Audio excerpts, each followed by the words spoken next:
أعوذ بالله من الشيطان الرجيم. بسم الله الرحمن الرحيم.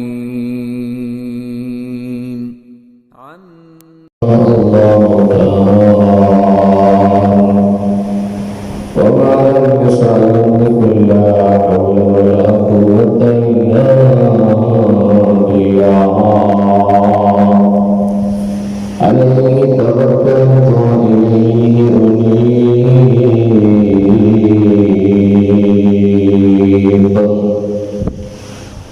رب اشرح لي صدري ويسر لي أمري واحلل عقدة من لساني يفقهوا قولي فأعوذ بالله من الشيطان الرجيم بسم الله الرحمن الرحيم شهر رمضان الذي أنزل فيه القرآن هدى للناس وبينات من الهدى والفرقان وقال النبي صلى الله عليه وسلم لا حسد إلا في الاثنين رجل آتاه الله القرآن وهو يقرأ به آناء الليل وآناء النهار ورجل آتاه الله مالا وهو ينفقه آناء الليل وآناء النهار يا رب بالمصطفى بلغ مقاصدنا واغفر لنا يا واسع الكرم يا رب آتيمنا بحق سيدنا محمد صاحب الآيات والحكم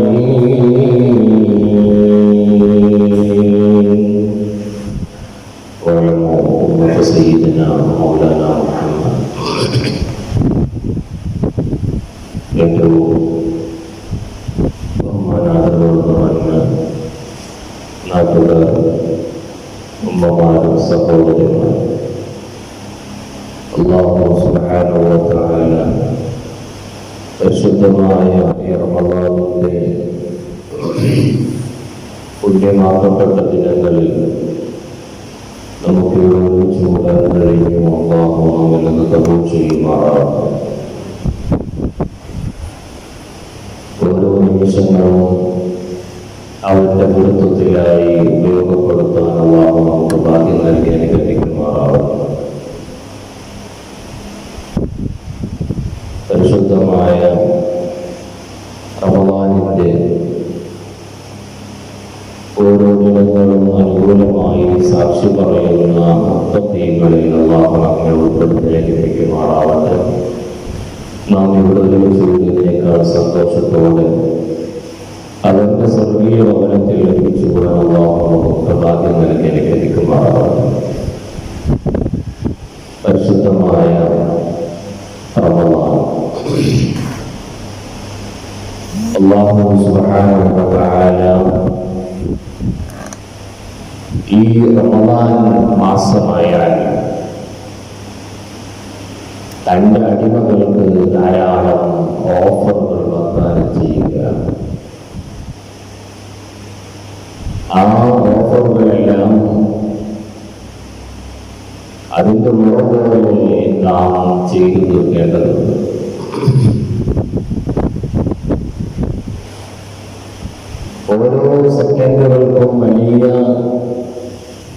വിലമതിക്കാനാവാത്ത പവറുകൾ അള്ളാഹു നൽകിയിട്ടുണ്ട്. ഓരോ പത്തിനിക്കും, ഓരോ ദിവസത്തിനും, ഓരോ രാത്രിക്കും, ഓരോ പകലിനും അള്ളാഹു പ്രത്യേകം പ്രത്യേകം ഫضലുകൾ നൽകിയതായി നമുക്ക് കാണാൻ കഴിയും. ഈ മാസത്തിലെ ഓരോ ദിവസങ്ങൾക്കും ഇത്രമേൽ പവർ കൊടുക്കാനുണ്ടായ കാരണം പരിശുദ്ധ ഖുർആൻ ശരീഫിലൂടെ അല്ലാഹു സുബ്ഹാനഹു വ തആല പറയുകയാണ്, ശഹ്റു റമളാൻ, ഈ റമളാൻ മാസം, ആ മാസത്തിൽ ഉൻസില ഫീഹിൽ ഖുർആൻ, ആ മാസത്തിലാണ് അല്ലാഹു സുബ്ഹാനഹു വ തആല അവന്റെ പരിശുദ്ധമായ ഖുർആൻ ശരീഫിനെ അവതരിപ്പിച്ചത്. അതുകൊണ്ടാണ് ഈ റമളാൻ മാസത്തിലേക്ക് ഇത്രമേൽ ശ്രേഷ്ഠത ഉണ്ടായത് എന്ന് പരിശുദ്ധ ഖുർആൻ.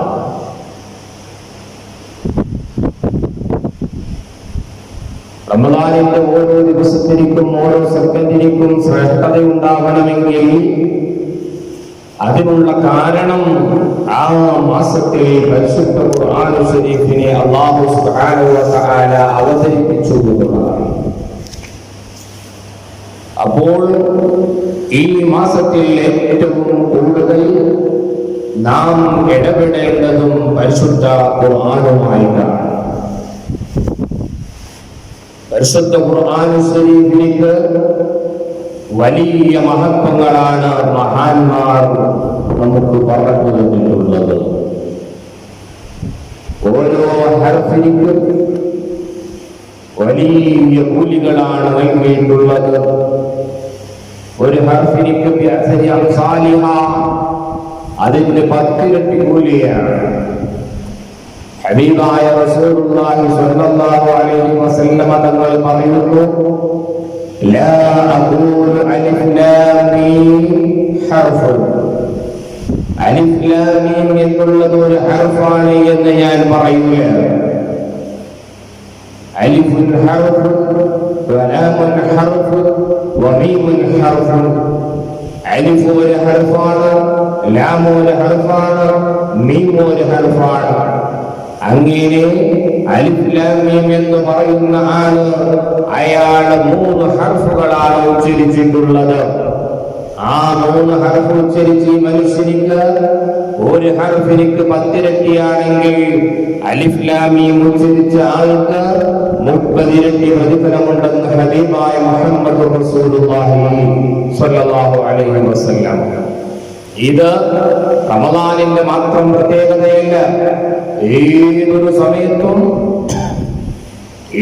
സമയത്തും പരിശുദ്ധ ഖുർആൻ ശരീഫ് പാരായണം ചെയ്യുന്നവന്റെ പ്രത്യേകതയാണ്.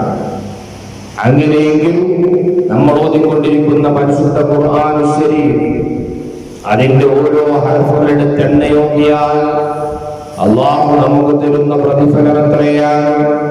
അതുകൊണ്ട് തന്നെ പരിശുദ്ധ ഖുർആൻ ശരീഫിനെ പാരായണം ചെയ്യുന്ന സ്വാലിഹീങ്ങളിൽ നമ്മൾ പെടണം.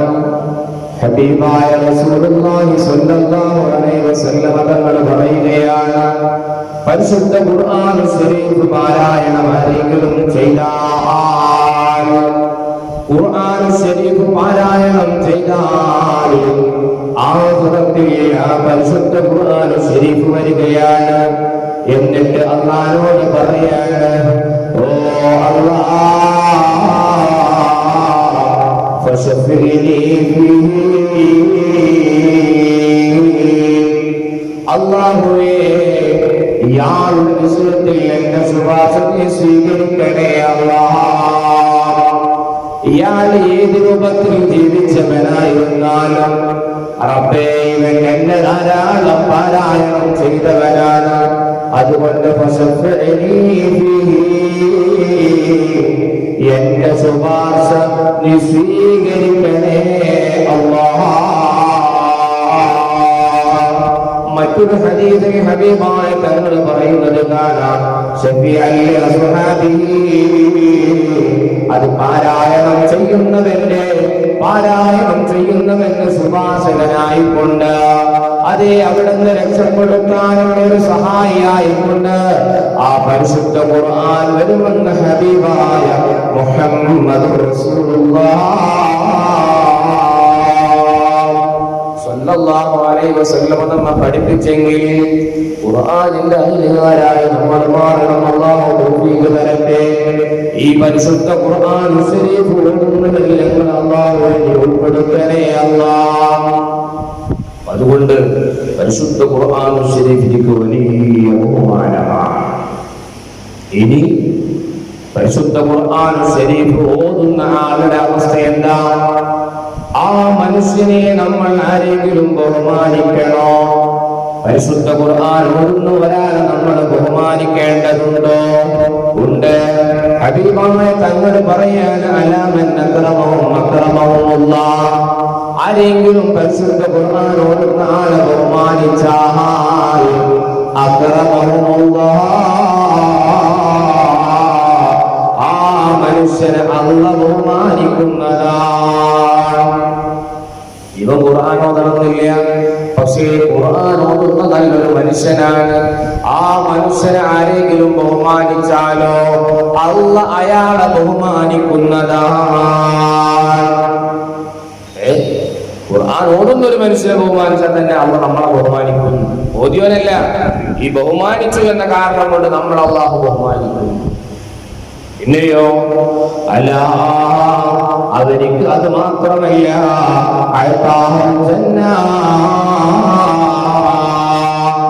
ഖുർആൻ ഓതിയ ഒരു മനുഷ്യനെ ബഹുമാനിച്ച കാരണം കൊണ്ട് അല്ലാഹ് അയാൾക്ക് സ്വർഗം കൊടുക്കുന്നതാണ്. ഖുർആൻ ഓതിയ ഒരാളെ ബഹുമാനിച്ച ഒറ്റ കാരണം കൊണ്ട് അല്ലാഹ് അയാൾക്ക് സ്വർഗം കൊടുക്കും. ആർക്ക്? ഈ ബഹുമാനിച്ച ആൾ. അപ്പോ ഖുർആൻ ഓതുന്ന ആളെ ബഹുമാനിക്കുക. ആ ബഹുമാനമുണ്ടായാൽ അല്ലാഹ് അയാളെ ബഹുമാനിക്കുന്നു മാത്രമല്ല, അത് കാരണം അല്ലാഹു അയാൾക്ക് സ്വർഗം കൊടുക്കുമെന്നാണ് ഹബീബായ തങ്ങൾ പഠിപ്പിക്കുന്നത്. ഇനി ആ ഖുർആൻ പാരായണം ചെയ്യുന്ന മനുഷ്യനാരെങ്കിലും നിസ്സാരമാക്കിയാലോ, ആരെങ്കിലും ആ മനുഷ്യനെ നിസ്സാരമാക്കിയാൽ വഖദ് അഹാനഹും ഫഖദ് അഹാനഹുല്ലാഹ്. ആരെങ്കിലും ആ മനുഷ്യനെ നിന്ദനാക്കിയാൽ, നിസ്സാരനാക്കിയാൽ ഫഖദ് അഹാനഹുല്ലാഹ്, അല്ലാഹ് മനുഷ്യനെ നിസ്സാരനാക്കുന്നതാണ്. നമ്മളോ ഒന്നും ചെയ്യൂല, ഓതുന്നവനെ തന്നെ നമ്മളും നിസ്സാരനാക്കിയാലോ നമ്മളെ അല്ലാഹ് നിസ്സാരനാക്കുന്നുവെന്ന് ഹബീബായ മുഹമ്മദ് റസൂലുള്ളാഹി സ്വല്ലല്ലാഹു അലൈഹി വസല്ലം. അപ്പൊ ആരെയും നമ്മൾ നിസ്സാരപ്പെടുത്താൻ പോകണ്ട. ഖുർആൻ ശരീഫ് പാരായണം ചെയ്യുന്ന ആളുകൾ ആരാണ് നമുക്കറിയില്ലല്ലോ. പ്രത്യക്ഷമായി ഓതുന്നവനെ എന്തായാലും ബഹുമാനിക്കണം. ഇനി വീടിന്റെ ഉള്ളിൽ നിന്ന് പാതിരാ സമയത്ത് ഇരുന്നു കൊണ്ട് പരിശുദ്ധ ഖുർആൻ ഖതമ തീർക്കുന്ന എത്രയോ ഉമ്മമാര് സഹോദരന്മാരുണ്ട്. അവരെയൊക്കെ നമ്മൾ നിസ്സാരപ്പെടുത്തിയാൽ അല്ലാഹ് നിങ്ങളെ നിന്ദനാക്കുമെന്ന് ഹബീബായ മുഹമ്മദ് റസൂലുള്ളാഹി സ്വല്ലല്ലാഹു അലൈഹി വസല്ലം തങ്ങൾ പഠിക്കുന്നതോടുകൂടെ പറയുന്നു,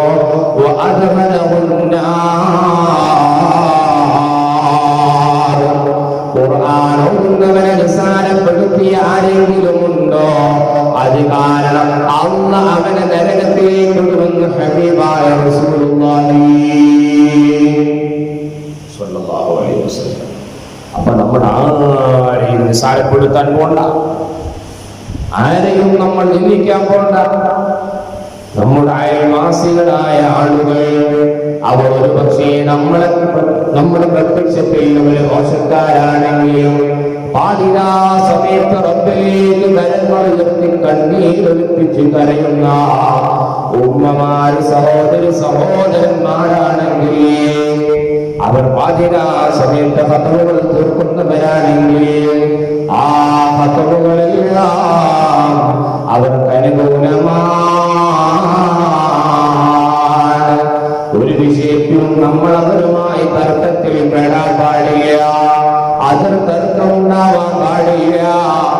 ഈ ഭൂമി ഒരു മനുഷ്യനും നിന്നേ വരെ എന്റെ കയ്യിലുള്ള 10 സെന്റ് സ്ഥലവുമായിട്ട് ഒരാളും ഖബറിലേക്ക് പോയ ചരിത്രമില്ലല്ലോ.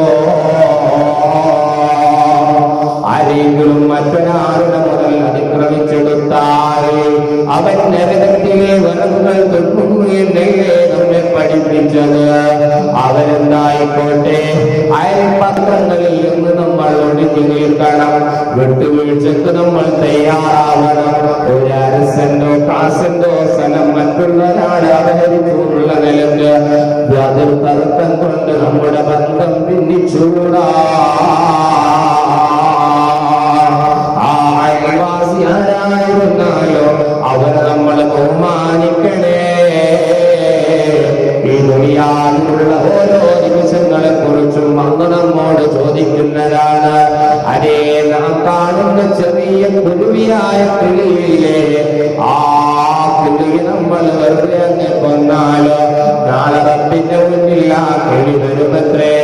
എന്നിട്ട് അല്ലാഹുവിനോട് പറയുമത്രേ, അല്ലാഹുവേ ഈ മനുഷ്യൻ എന്നെ വെറുതെ കൊന്നു കളഞ്ഞു ഓരോ ചെറിയ കിളി പോലും വന്നുകൊണ്ട് റബ്ബിനോട് പരാതി പറയുമെങ്കിൽ നമ്മൾ ഒരാളെയും ആക്രമിക്കണ്ട, ഒരാളെയും മനസ്സുകൊണ്ട് വേദനിപ്പിക്കണ്ട.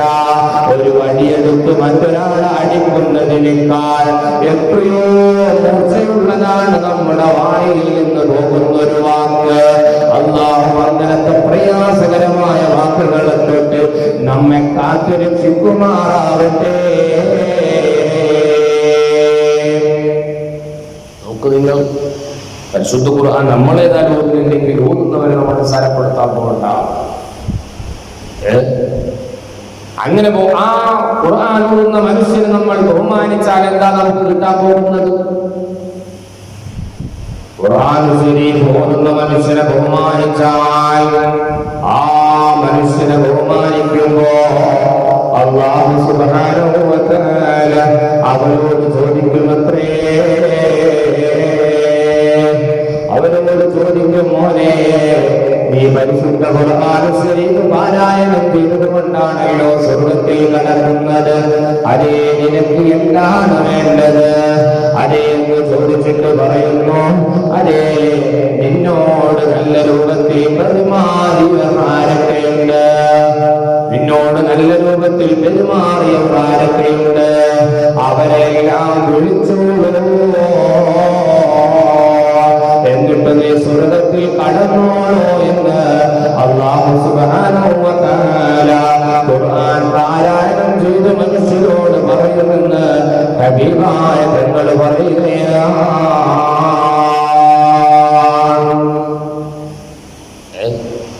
ഖുർആൻ ഓതിയ ആളുകളോട് നല്ല രൂപത്തിൽ പെരുമാറി ആരെ കേട്ടെങ്കിൽ ഓലൊക്കെ വിളിച്ചിട്ട് നീ കൊണ്ടുപോയിക്കോ. രക്ഷപ്പെടാനുള്ള മാർഗമാണ് അല്ലാഹു നമുക്ക് തൗഫീഖ് തരട്ടെ. നമ്മൾ പാരായണം ചെയ്യണം. അതോടൊപ്പം നമ്മൾ പാരായണം ചെയ്യുന്ന മനുഷ്യനെ ബഹുമാനിക്കുമ്പോഴുള്ള പവറാണിത് പറയുന്നതെങ്കിൽ, നമ്മളത് പാരായണം ചെയ്യുകയാണെങ്കിൽ ആ പവർ നമുക്ക് ലഭിക്കുകയേ. നാളെ മഹ്ശറിൽ ജിബ്രീൽ അലൈഹിസ്സലാത്തു വസ്സലാം വന്നുകൊണ്ട് പറയും, അലാ മൻ കാന യഖറഉൽ ഖുർആന ഫൽയകും.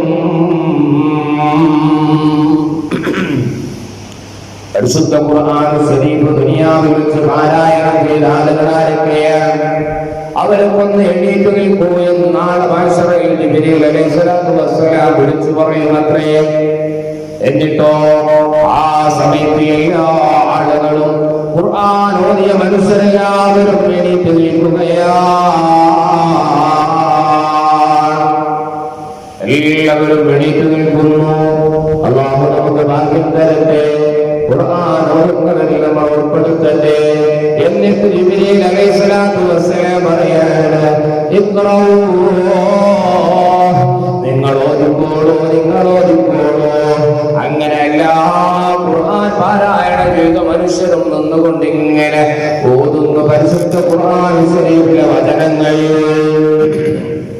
അങ്ങനെ ആ വിഭാഗം ആളുകളൊക്കെ ഇങ്ങനെ ഒരുമിച്ച് കൂടിക്കൊണ്ട് ഖുർആനിൽ ഇങ്ങനെ ഓതുമ്പോ അല്ലാഹു സുബ്ഹാനഹു വ തആല അവരെ അഭിസംബോധന ചെയ്യുന്നു. അല്ലാഹു പറയാണ്, അല്ലാഹു നേരെ അവരിലേക്ക് അഭിസംബോധന ചെയ്തുകൊണ്ട് പറയാണ്, യാ അഹ്ലി,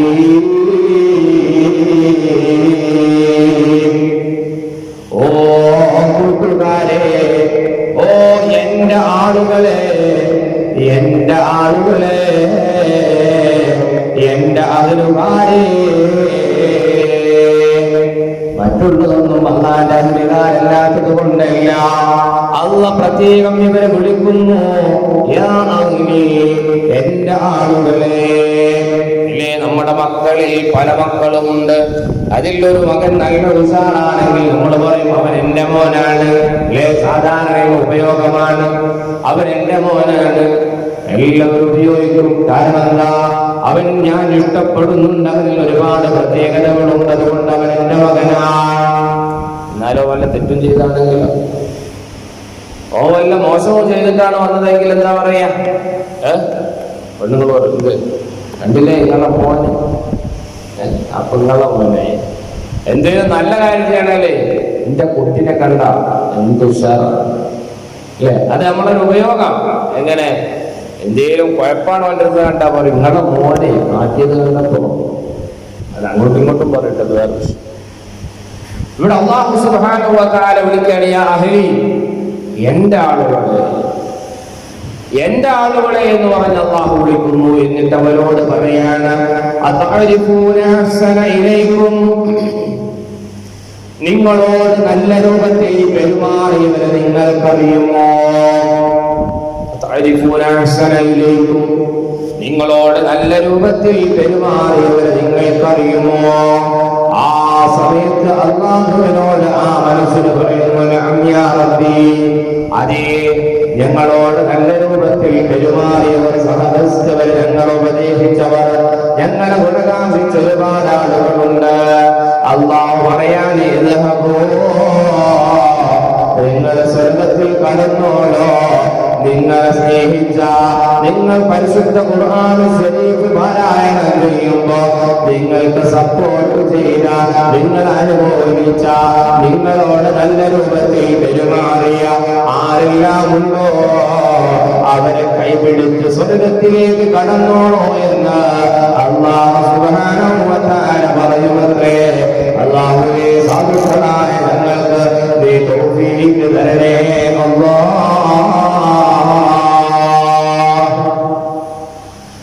അപ്പോ ധാരാളം ഖുർആൻ പാരായണം ചെയ്യണം.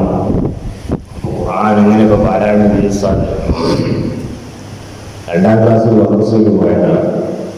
എന്റെ വാപ്പ മരിച്ചു, ഉമ്മ മരിച്ചു, പിന്നെ അങ്ങനെ ജോലി കഴിഞ്ഞിട്ട് അങ്ങനെ പോയി. ഇപ്പോ ഖുർആൻ ശരീഫിൽ ഒരു വചനം ഓതാൻ അറിയില്ല. ഖുർആൻ തുറന്നു നോക്കുമ്പോ തന്നെ പേടിയാണ്. ഇങ്ങനെ പറഞ്ഞു വരുന്ന ഒരുപാടാണ്. ഇന്ന് സുബഹിക്ക് തന്നെ ഒരു മനുഷ്യൻ വന്നിട്ട് കുറേ സങ്കടം പറഞ്ഞു. ഖുർആൻ ഓതാൻ കഴിയുന്നില്ല, ഉസ്താദ് പറയുന്ന സൂറത്തുകളൊക്കെ ഓതണമെന്ന് ബുദ്ധിയുണ്ട്, പക്ഷേ എനിക്കത് ചൊല്ലാൻ കഴിയുന്നില്ല എന്ന് പറഞ്ഞ് വിഷമം പറയുന്ന ആളുകൾ അല്ലാഹുവേ, അവർക്കൊക്കെ നല്ല ഓർമ്മശക്തി കൊടുക്കണേ അല്ലാഹ്.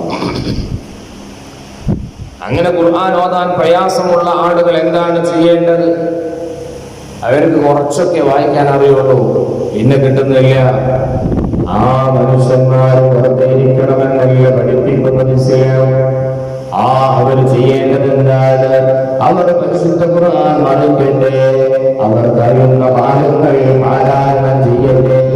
എന്നിട്ട് അവൻ കഷ്ടപ്പെട്ടുകൊണ്ട് അവൻ ഓതാൻ അറിയില്ലെങ്കിലും ആ ആയത്തിലൂടെ കൈ നടത്തിക്കൊണ്ടവൻ പാരായണം ചെയ്യാൻ ശ്രമിക്കട്ടെ. അങ്ങനെ ശ്രമിച്ചാൽ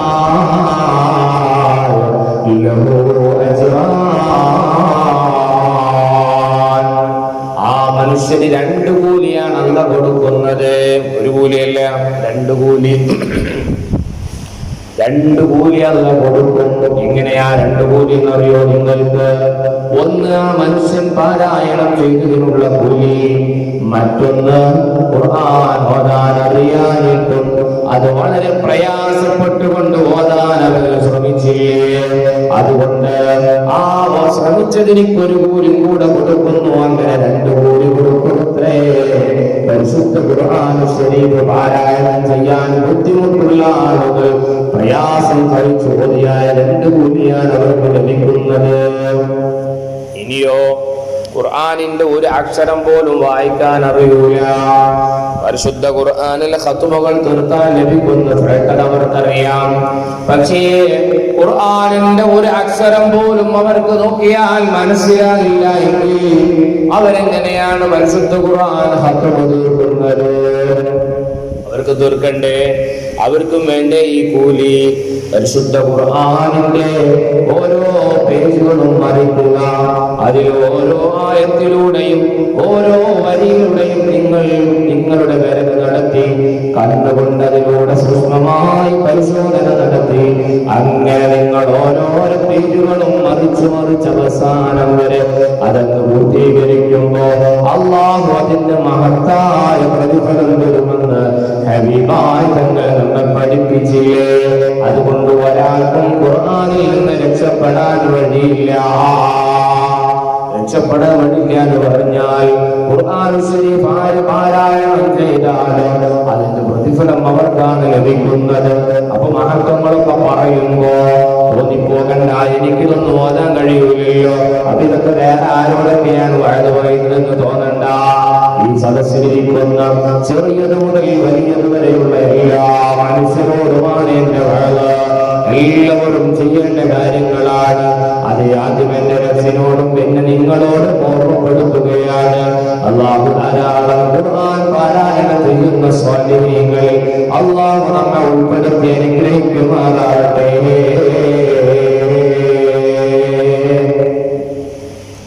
അപ്പൊ ഓതാൻ അറിയാത്ത ആൾക്ക് 2 കൂലി, ഓതാൻ അറിയുന്ന ആൾക്ക് 1 കൂലി. ഇനി ഓതാൻ അറിയുന്ന ആൾക്ക് അതിന്റെ നിയമപ്രകാരം ഓതുമ്പോൾ അതിനൊക്കെ പ്രതിഫലം ഇങ്ങനെ കൂടും, അത് വേറെ വിഷയം. ഓതാൻ അറിയാത്ത ആൾക്ക് 2 കൂലി കിട്ടുമെന്ന് പറയുമ്പോ ഈ ഓതുന്ന ആൾക്ക് കുടുങ്ങി. നമുക്ക് ഓതാൻ അറിയാതിരുന്നാൽ മതിയായിരുന്ന 2 കൂലി കിട്ടിയല്ലോ എന്ന് വിചാരിക്കണ്ട. നിങ്ങൾ ഓതുന്ന ഓരോ ഹർഫിനും കൂലിയുണ്ട്, അതിന്റെ നിയമങ്ങൾ കൊണ്ടുവരും അതിന് കൂലിയുണ്ട്, അതിന്റെ ശബ്ദം മാധുര്യമാക്കും അതിന് കൂലിയുണ്ട്. ഇങ്ങനെ ഒരുപാട് കൂലികൾ അല്ലാഹു പരിശുദ്ധ ഖുർആനുമായി ബന്ധപ്പെടുത്തി കൊടുക്കുന്നുണ്ട്. ഇനി ഖുർആൻ ഓതുന്ന സ്ഥലത്തിന് വല്ല ബഹുമാനവും ഉണ്ടോ? ഖുർആൻ ഓതുന്ന ആളെ കുറിച്ചാണ് നമ്മളിപ്പോ പറഞ്ഞത്. ഇനി ഖുർആൻ ഓതപ്പെടുന്ന സ്ഥലമില്ലേ, ആ സ്ഥലത്തിനിക്ക് വല്ല ബഹുമാനവും ഉണ്ടോ? ഹബീബായ റസൂലുള്ളാഹി സ്വല്ലല്ലാഹു അലൈഹി വസല്ലം തങ്ങൾ അവിടുത്തെ സ്വഹാബിയായ മനുഷ്യൻ വന്നുകൊണ്ട് നബിയോട് പറയാണ്, ഓ യാ റസൂലല്ലാഹ്,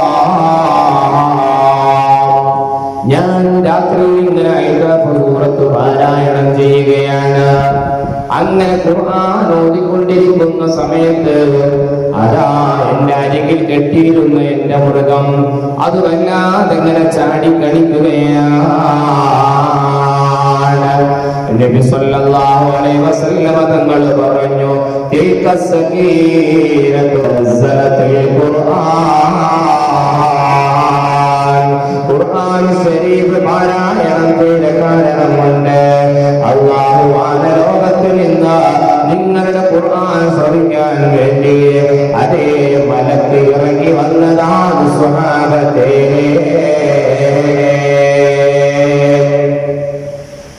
അപ്പോ ഖുർആൻ നല്ലപോലെ പാരായണം ചെയ്താൽ അവിടെ മലക്കുകളുടെ ഹുദൂറുണ്ടാകും.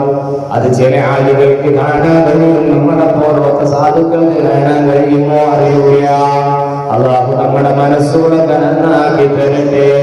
മഹാനായ ഹുസൈൻ ഇബ്നു ഹുബൈർ റളിയല്ലാഹു അൻഹു സൂറത്തുൽ ബഖറ ഓതിക്കൊണ്ടിരിക്കുകയാണ്. അങ്ങനെ അരികിലുള്ള കഥയെ അങ്ങനെ ഓതിക്കൊണ്ടിരിക്കുമ്പോ ആകാശത്ത് നിന്നൊരു കാർമേഘം പോലെ സാധനം ഇങ്ങനെ ഇറങ്ങി വരുന്നു.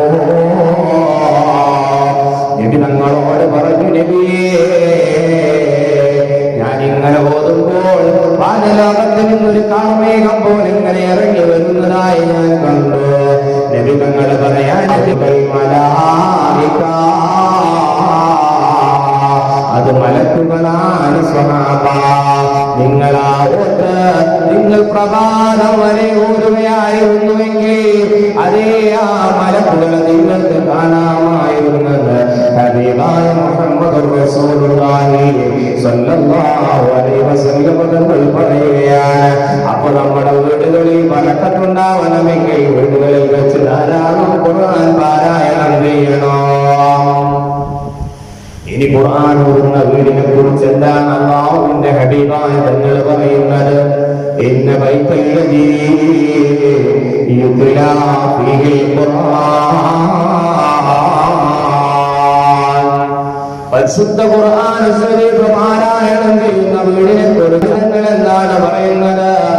ഇന്ന ബൈത്തല്ലദീ യുത്ലാ ഫീഹിൽ ഖുർആൻ, ഖുർആൻ ഓതുന്ന വീടിലെയോ ആ വീടിന്റെ പ്രത്യേകത എന്താണ്? ഇത്തസാബി അഹ്ലിഹി വകഫറ ഖൈറുഹു, ആ വീട്ടിൽ സന്തോഷം നിലനിൽക്കുന്നതാണ്, ആ വീട്ടിൽ നന്മ നിറയുന്നതാണ്. അപ്പൊ ഖുർആനോദാത്ത വീടുകളാണെങ്കിൽ അവിടെ സന്തോഷമില്ല, നന്മകളില്ല, സഹോദര പരസ്പരമുള്ള ഇണക്കങ്ങളും ഐക്യങ്ങളുമില്ല. അതുകൊണ്ട് പരിശുദ്ധ ഖുർആൻ ശരീഫ് പാരായണം ചെയ്യുന്ന വീട് അല്ലാഹു വല്ലാത്ത സന്തോഷം നിറക്കുമെന്ന് ഹബീബായ മുഹമ്മദുർ റസൂലുള്ളാഹി സ്വല്ലല്ലാഹു അലൈഹി വസല്ലം. അപ്പോ എല്ലാവർക്കും പരാതിയാണ്. എന്താ പരാതി? വീട്ടിൽ കയറാൻ പറ്റുന്നില്ല, വീട്ടിലൊന്നും പ്രശ്നമാണ്, ഭാര്യ കണ്ടാ മുണ്ടൂല, അമ്മായിമ്മ പ്രശ്നമാണ്, ആരോട് അതിനേക്കാൾ തലകുത്തത് ഇല്ലേ, മക്കൾ പരസ്പരം അടിയാണ്, വീട്ടിലൊന്നും പ്രശ്നമാണ്. ഓടുന്നത് എവിടേക്കും പോകണ്ട, പരിശുദ്ധ ഖുർആൻ പാരായണം ചെയ്താൽ എല്ലാ സുഹൃത്തും ബാക്കിലായി പോകും. പരിശുദ്ധ ഖുർആനിലെ 2 സൂറത്തുകളുണ്ട്. അവസാനത്തെ 2 മുഅവ്വിദത്തൈനി എന്ന് പറയുന്ന നാസും ഈ 2 സൂറത്തും വല്ലാത്ത പവറുള്ള സൂറത്തുകളാണ്. ഏത് സിഹറിനെയും അത് ബാക്കിയാക്കും. അത് നിത്യമായി പാരായണം ചെയ്യുന്നവന് ഒരു സിഹറും ഏൽക്കില്ല. അപ്പൊ അതുകൊണ്ട് സിഹറാണ്, മാരണമാണ്, ചാത്തമൂട്ടിയാന്ന് പറഞ്ഞിട്ട് ഒടുക്കും പോവാൻ നിൽക്കണ്ട. നിങ്ങളുടെ ജീവിതം അന്നങ്ങ് നന്നാക്കി നോക്കും. കൃത്യമായി നിസ്കാരം കലാകാലം നിസ്കരിച്ചു നോക്ക്. പ്രശ്നങ്ങളും ടെൻഷനുകളും വരുമ്പോ പരിശുദ്ധ ഖുർആൻ പാരായണം ചെയ്തു നോക്ക്. ഹബീബായ തങ്ങളുടെ പേരിൽ സ്വലാത്ത് ചൊല്ലി നോക്ക്. ഒരു പ്രശ്നവും നിങ്ങളെ അലക്കൂല, ഒരു പ്രയാസവും നിങ്ങളെ അലക്കൂല. ഇനി എന്ത് പ്രയാസം വന്നാലോ അല്ലാഹു സുബ്ഹാനഹു വ തആല ഹബീബായ തങ്ങളിലൂടെ പഠിപ്പിച്ച ദുആയുണ്ട്. ആ ദുആയിനെ നിത്യമാക്ക്. എന്നാൽ നിങ്ങൾ ഒരു പ്രയാസവും പിടിപെടില്ല. اللهم إنا نعوذ بك من الهم والحزن ونعوذ بك من العجز والكسل ونعوذ بك من الجبن والبخل ونعوذ بك من غلبة الدين وقهر الرجال. ഈ ദുആ നിങ്ങൾക്ക് എവിടെ നോക്കിയാലും കിട്ടുന്നതാണ്. അങ്ങനെ നിങ്ങൾ ആ ദുആ പതിവാക്കിയാൽ ഒരു പ്രശ്നവും ഒരു ഹമ്മും ഒരു ഹോമും നിങ്ങൾക്ക് വരൂല. അതിന്റെ പിന്നാലെ നിങ്ങൾ എവിടേക്കെങ്കിലും ഓടാൻ നിൽക്കണ്ട. മുസ്ലിമിന്റെ അരികിലേക്കാണ് നിങ്ങൾ ചികിത്സ തേടി പോകുന്നതെങ്കിൽ, ഏത് ചികിത്സ? അലോപ്പതിയെ കുറിച്ചയാ പറയുന്നത്. പഠിക്കരുത്, അതെടുത്തു പോവുക വല്ലാത്ത ഹറാമാണ്. ഇസ്ലാമിൽ നിന്ന് രൂപം മുർത്തതായി പോകുമ്പോൾ അല്ലാഹു രക്ഷിക്കുമാറാവട്ടെ. അങ്ങനെ ആരെങ്കിലും പോയിട്ടുണ്ടെങ്കിൽ ഷഹാദത്ത് ചൊല്ലിക്കൊള്ളി. കാരണം ഇസ്ലാമിൽ നിന്ന് പുറത്തു പോകുന്ന സംഗതിയാണ്. ഇസ്ലാമിൽ മാറാത്ത ഒരു ചികിത്സയും ഇല്ല. എല്ലാ ചികിത്സക്കും പരിശുദ്ധ ഖുർആൻ പ്രതിവിധി നൽകുന്നുണ്ട്. അപ്പോ അങ്ങനെയുള്ളതൊന്നും പോരുത്. അതെന്റെ മറ്റൊരു വിഷയമായതുകൊണ്ട് ഞാൻ അതിലേക്ക് പോകുന്നില്ലെന്ന് പറഞ്ഞാൽ ഒരു പക്ഷെ നമ്മുടെ വിഷയം എടുക്കാൻ കഴിയില്ല. അങ്ങനെ പരിശുദ്ധ ഖുർആൻ പാരായണം ചെയ്യുന്ന വീട്ടിൽ വലിയ സന്തോഷമാണ്, നന്മ വർദ്ധിക്കുകയാണ്. പോരാ, ആ വീട്ടിലുള്ള അവസ്ഥ എന്തെയാണ്? ആ വീട്ടിൽ നല്ല റഹ്മത്തിന്റെ മലക്കുകൾ ഉണ്ടാകുന്നതാണ്. അവിടെ റഹ്മത്തിന്റെ മലക്കുകൾ ഉണ്ടാകും. നിങ്ങൾ എന്നും ഖുർആൻ ഓതുന്ന മനുഷ്യനാണെങ്കിൽ നിങ്ങളുടെ വീട്ടിൽ റഹ്മത്തിന്റെ മലക്കിന്റെ സാന്നിധ്യം ഉണ്ടാകും. അപ്പോഴോ ഖുർആനൊക്കെ ഇങ്ങനെ ഓതും. പക്ഷേ നമ്മളെ വീട്ടിൻ്റെ ഉള്ളിലൊക്കെ ചെന്നാണ്ടാവും ചിലപ്പം ഷോക്കേസിൻ്റെ ഉള്ളിൽ കുരങ്ങനും തവളയും അല്ലേ, പിന്നെ ആനയും പൂച്ചയൊക്കെ ഇങ്ങനെ ഇരിക്കുന്നു ഷോക്കേസിൻ്റെ ഉള്ളില. ഷോക്കേസിൻ്റെ ഉള്ളിൽ തന്നെ ഒരു പച്ചങ്ങായി ഇങ്ങനെ ബൈക്ക് ഓടിച്ച് കണ്ടാകുമ്പോൾ കയറി വിട്ടിരിക്കുന്നുണ്ടാവും, ഒരു പൂച്ച അപ്പുറത്തിരിക്കുന്നുണ്ടാവും ഷോക്കേസിൻ്റെ ഉള്ളിലെ. ഒറിജിനലായ മനുഷ്യനെ കുറിച്ചല്ല ഞാൻ പറയുന്നത്. മനുഷ്യന്റെ നല്ല ജീവിയുടെ രൂപമുള്ള സ്ഥലത്തേക്ക് റഹ്മത്തിന്റെ മലായികത്ത് ഇറങ്ങി വരില്ല. അപ്പൊ നമ്മുടെ വീട്ടിലുള്ള മീനും അതുപോലെ തന്നെ ആ രൂപത്തിൽ നമ്മൾ ജീവികളായി കാണുന്ന വസ്തുക്കളൊക്കെ ഷോക്കേസിൽ വെക്കണ്ട. അങ്ങനെ മീനുണ്ടെങ്കിൽ അത് കൂട്ടാൻ വെച്ചാൽ മതി. ഷോക്കേസിൽ ജീവികളുള്ള ആളുകളുടെ രൂപമാവട്ടെ മറ്റേത് ജീവനുള്ള വസ്തുക്കളുടെ രൂപം നമ്മളുടെ വീടുകളിൽ ഉണ്ടെങ്കിൽ അവിടെ മലക്കുകൾ പ്രവേശിക്കൂല. അപ്പോ ഒരു സംശയം, ചെറിയ മക്കൾക്ക് അവർക്ക് കളിക്കാൻ വേണ്ടി നമ്മൾ പാവയെ വാങ്ങിക്കൊടുക്കാറ്. അതെങ്ങനെ അതിവകുപ്പിൽ കൊണ്ടുപോകും? അവർക്ക് കളിക്കാൻ വേണ്ടിയാണെങ്കിൽ ഇതൊന്നും അതിൽ കൊടുക്കില്ല. ഇത് നമ്മൾ വലിയ ബഹുമാനത്തോടുകൂടെ അല്ലെങ്കിൽ വലിയ കാണാൻ രസത്തിലൂടെ ഇങ്ങനെ എടുത്തു വെക്കുമ്പോൾ അതാണ് പ്രശ്നം. ചെറിയ പെൺകുട്ടികൾക്ക് പാവയെ പോലത്തെ കുട്ടികളെ എന്ത് ചെയ്യും, പാവക്കുട്ടികൾ എന്ത് ചെയ്യണം, കൊടുക്കണം. എന്തിനാണത്? അവർക്കതിൽ ഒരുപാട് പരിശീലനങ്ങളുണ്ട്. അപ്പൊ അതിന് കുഴപ്പമില്ല. പക്ഷെ നമ്മൾ വലിയ ബഹുമാനം വിചാരിച്ചിട്ട് ഷോക്കേസുകൾ എടുത്തു വെക്കുക.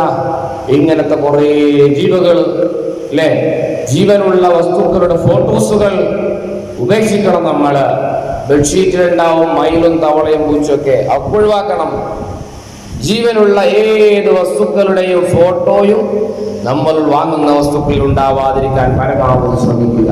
ജീവജാലങ്ങളുള്ള ഫോട്ടോസുകളുള്ള വസ്തുക്കളെ എല്ലാം നമ്മൾ ഉപേക്ഷിക്കണം. കാരണം എന്തിനാ? അവരേക്ക് റഹ്മത്തിന്റെ മലായികത്തുകൾ ഇറങ്ങൂല. ഈ ന്യൂ ജനറേഷന്റെ മുന്നിൽ ഉസ്താദ് ഇങ്ങനൊക്കെ പറഞ്ഞാൽ ആൾക്കാർക്ക് ഉൾക്കൊള്ളാൻ പറ്റുമെന്നാ ചോദ്യം. നിങ്ങൾക്ക് വാഹനം കൊണ്ടുകൊണ്ടാൽ മതി, മലക്ക് വരില്ല, അത്രേ ഉള്ളൂ. ഇവിടെ കുഴപ്പമൊന്നും ഉണ്ടാവില്ല. മലക്കുകൾ പ്രവേശിക്കൂലാന്നാണ് ജീവികളുടെ ഫോട്ടോസുകളും അതിന്റെ രൂപങ്ങളുമുള്ള സ്ഥലത്തേക്ക്. അപ്പൊ നമ്മുടെ വീട്ടിൽ ഇങ്ങനെ ഖുർആനോതും, എന്നിട്ടും പ്രശ്നം തീരുന്നില്ല. അപ്പൊ ചോദിക്കും, ഉസ്താദേ ഇവിടെ ഞങ്ങൾ ഖുർആനൊക്കെ ഓതുണ്ടല്ലോ, എന്നിട്ട് ഇവിടെ പ്രശ്നം എന്താ? നിങ്ങളെ ചിലപ്പോൾ ഇതേപോലെ നിങ്ങളുടെ ഷോക്കേസുകളിൽ എന്തുണ്ടാകും, ഇതുപോലത്തെ ജീവജാലങ്ങളൊക്കെ ഉണ്ടാവും. അപ്പൊ ഞാനേതെങ്കിലും പരിപാടിക്ക് പോയാൽ അതൊക്കെ അവിടെ നിന്ന് മാറ്റിക്കും. ഞാൻ പോയാൽ പിന്നെ അവിടെ തന്നെ കൊണ്ടൊക്കെ, പിന്നെ എന്താ കാര്യമല്ല, നമുക്ക് വേണ്ടിയിട്ടില്ലല്ലോ. അപ്പൊ അല്ലാഹു നമ്മുടെ വീടുകളിലൊക്കെ ബറക്കത്ത് കുറച്ച് പെരുമാറാവട്ടെ. അങ്ങനെ ഖുർആൻ ഓതുന്ന വീടിന്റെ അവസ്ഥ, അവിടെ മലക്കുകളുടെ സാന്നിധ്യം ഉണ്ടാകും. പോരാ,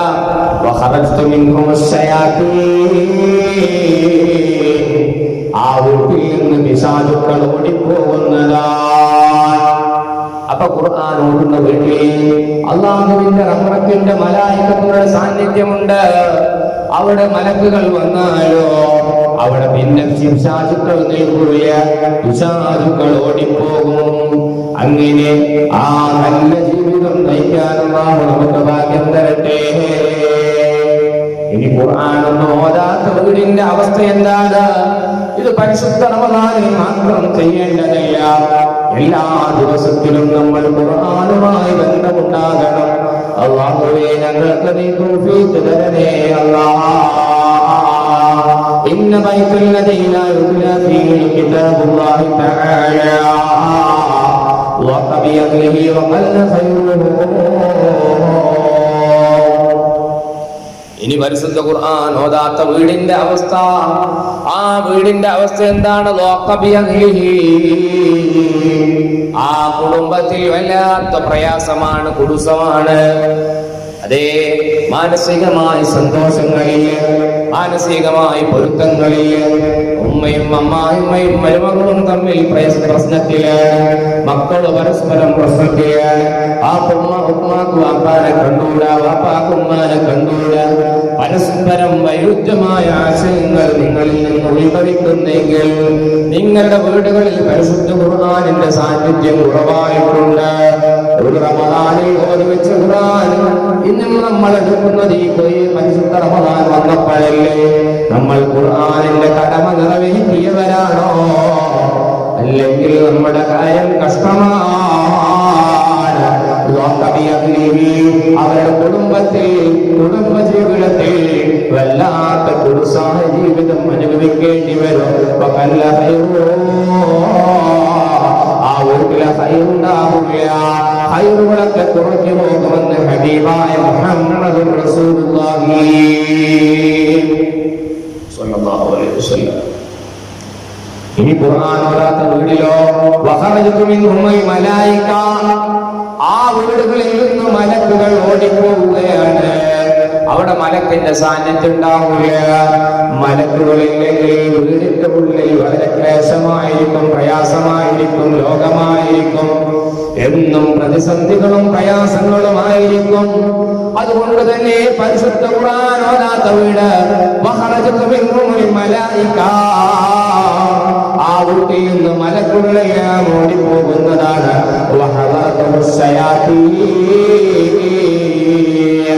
ആ വീട്ടിലേക്ക് ശൈത്താന്മാര് കയറുകയാണ്. പിന്നെ അവരുടെ ഭരണമാണ് നമ്മളെ തിന്മയിലേക്ക് നയിക്കുകയാണ്. വീട്ടിന്റെ ഉള്ളിൽ പ്രശ്നങ്ങളാണ്, മനസ്സിൽ കുലുസമാണ്, പ്രശ്നങ്ങളും പ്രതിസന്ധികളും ഉടലെടുക്കുകയാണ്. ആ വീട്ടിൽ സമാധാനവും സന്തോഷവും നമുക്ക് ലഭിക്കുന്നില്ല.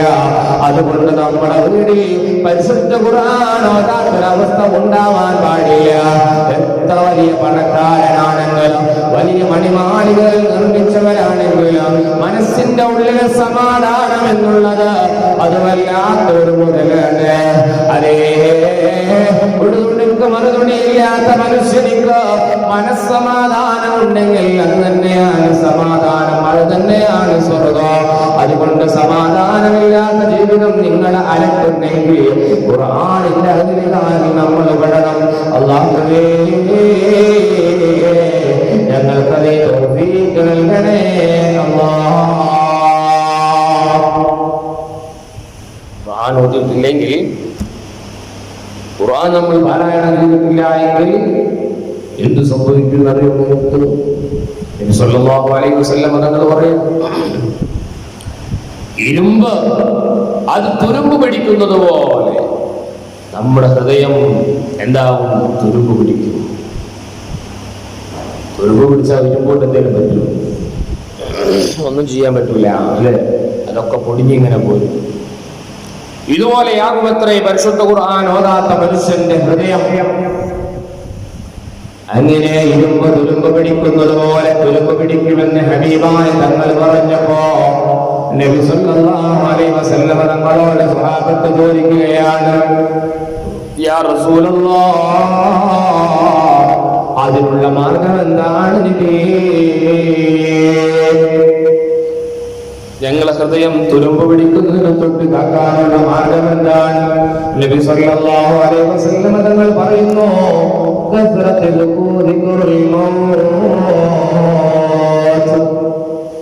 നിങ്ങൾ ധാരാളമായി മരണത്തെ ഓർക്കുക, മരണത്തെ കുറിച്ച് ചിന്തിക്കുക, മരണത്തെ കുറിച്ച് ആലോചിക്കുക. അങ്ങനെ നിങ്ങൾ മരണത്തെ കുറിച്ച് ചിന്തിച്ചാൽ നിങ്ങളുടെ ഹൃദയത്തിൽ തുരുമ്പുകൾ പോകുമെന്ന് മുഹമ്മദ് റസൂലുള്ളാഹി സ്വല്ലല്ലാഹു അലൈഹി വസല്ലം. അപ്പോ എന്താ ചെയ്യേണ്ടത്? മരണത്തെ കുറിച്ച് ഓർക്കാം. നമുക്ക് ആകെ ഓർക്കാൻ ഏറ്റവും കൂടുതൽ ഇഷ്ടമില്ലാത്തൊരു സാധനം മരണത്തെ കുറിച്ച് ഓർക്കലാണ്, അല്ലേ? ഇനിയിപ്പോ ആരെങ്കിലും മരണത്തെ കുറിച്ച് ഇങ്ങനെ പറഞ്ഞു തരാണെങ്കിൽ ഇതൊന്നും ഉണ്ടായിരുന്ന മനസ്സിനെ പേടിപ്പിക്കല്ലേ, അല്ലേ? എന്താ അങ്ങനല്ലല്ലോ. മരണത്തെ കുറിച്ച് നമ്മൾ അറിയണം, മരണത്തെ കുറിച്ച് നമ്മൾ പഠിക്കണം. ആ മരണത്തിന്റെ സാഹചര്യത്തെ കുറിച്ച് നമ്മൾ അറിഞ്ഞാൽ നമ്മൾ സന്തോഷത്തോടുകൂടെ ഇരിക്കൂല, അല്ലേ? എപ്പോഴും മനസ്സിന്റെ ഉള്ളിൽ തീയായിരിക്കും.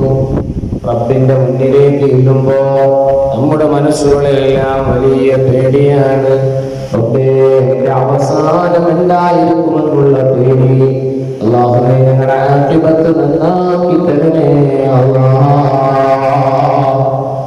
മരണത്തെ മുന്നിൽ കണ്ടുകൊണ്ട് മരണത്തെ സ്വാഗതം ചെയ്തു മരിക്കാൻ ഞങ്ങൾക്ക് ഭാഗ്യം നൽകണേ അല്ലാഹ്. എത്രയോ മഹാന്മാര് മരണം മുന്നിൽ കണ്ടുകൊണ്ട് അവർ അതേ മരണത്തിന് തയ്യാർ ചെയ്തു. മഹതിയായ ഹബീബായ തങ്ങളുടെ നബിയുടെ ആണ്ടുന്ന മാസമാണല്ലോ ഇത്. പരിശുദ്ധ റമദാനിലാണല്ലോ മഹദിയായ ബീവി ഫാത്തിമ റളിയല്ലാഹു അൻഹ വഫാത്താകുന്നത്. വുദൂ ചെയ്തു വരുന്നു, വെള്ള വസ്ത്രം ധരിക്കുന്നു. ഇതിലേക്ക് തിരിഞ്ഞു കിടന്നുകൊണ്ടല്ലേ മഹദി വഫാത്തായത്. അല്ലാഹുവേ, ഞങ്ങൾക്കും നീ ഭാഗ്യം തരണേ അല്ലാഹ്.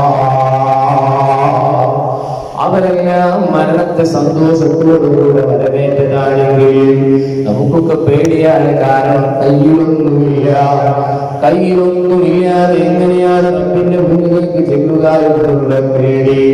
ഓ മുഅ്മിനീങ്ങളേ, ഈ നൈമിഷികമായ ദുനിയാവിന്റെ സുഖാഡംബരങ്ങളിൽ നിന്ന് അല്പമൊന്ന് മാറി നിന്നുകൊണ്ട് റബ്ബിനെ തന്നെ തിരിഞ്ഞ് ഇബാദത്ത് ചെയ്ത് നമ്മൾ ജീവിച്ചാൽ പിന്നെ നമുക്കെന്തിനാണ് പേടിക്കുന്നത്? അലാ ഇന്ന ഔലിയാ അല്ലാഹ് ലാ ഖൗഫുൻ അലൈഹിം വലാ ഹും യഹ്സനൂൻ. അല്ലാഹു ഇഷ്ടപ്പെട്ടാൽ, അല്ലാഹുവിന്റെ ഇഷ്ടദാസന്മാരായാൽ ലാ ഖൗഫുൻ, അവർക്കൊരു പേടിയില്ല. നിങ്ങളൊന്ന് ആലോചിച്ച് നോക്ക്. നമ്മളൊക്കെ നല്ല ഇബാദത്ത് ചെയ്ത് സുന്ദരമായി ജീവിക്കുകയാണെങ്കിൽ പിന്നെ നമ്മൾ എന്തിനാ പേടിക്കുന്നത്? പിന്നെ നമ്മൾ എന്തിനാ മരണത്തെ ഭയപ്പെടുന്നത്? വേണ്ട, പേടിക്കാൻ ഒരു അവസരവും വേണ്ട. എങ്ങനെയാവണം നമ്മുടെ ജീവിതങ്ങൾ മുഴുവനും അല്ലാഹുവിന്റെ ത്വഅത്ത് നൽകാൻ ശ്രമിക്കണം. അല്ലാഹുവേ, നീ ഞങ്ങൾക്ക് നന്നാക്കി തരണേ അല്ലാഹ്. വലിയ ഉന്നതമായ പദവിയിലേക്ക് ഞങ്ങൾക്ക് നീ ഉയർത്തി തരണേ അല്ലാഹ്. അപ്പൊ മരണത്തെ കുറിച്ച് ഓർത്താൽ നിന്റെ ഹൃദയം എപ്പോഴും ലംഘിക്കൊണ്ടിരിക്കുന്നതാണ്. മറ്റൊരു മാർഗം എന്താണ്? ഖുർആനാണ്. പരിശുദ്ധ ഖുർആൻ ശരീഫ് പാരായണം ചെയ്യലാണ്. അപ്പൊ ഖുർആൻ പാരായണം ചെയ്താൽ അവന്റെ ഹൃദയം എന്താകോ? ഹൃദയം ലംഘുന്നതാണ്, തുരുമ്പുകളൊക്കെ പോകുന്നതാണ്. അല്ലാഹുവേ, ഞങ്ങൾക്ക് ഭാഗ്യം നൽകണേ അല്ലാഹ്.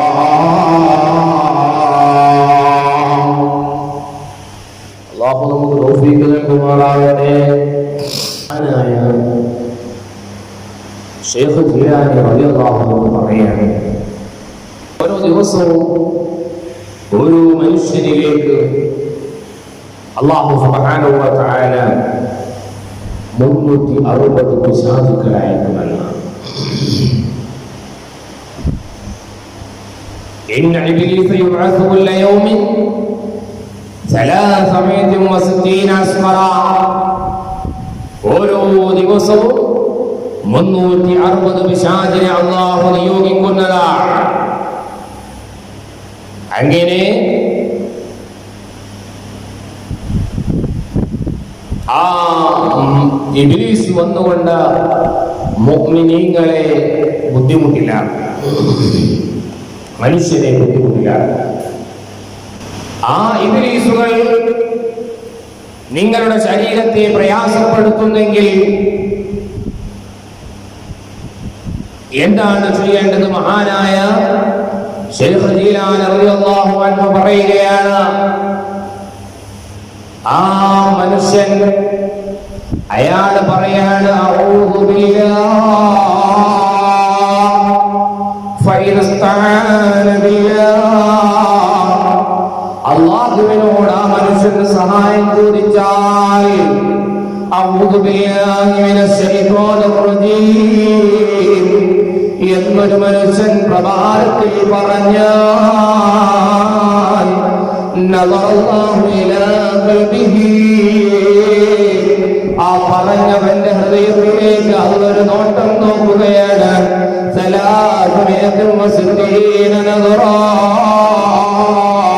അതേ, ആ നോട്ടം 360 നോട്ടമായി മാറുകയാണ്.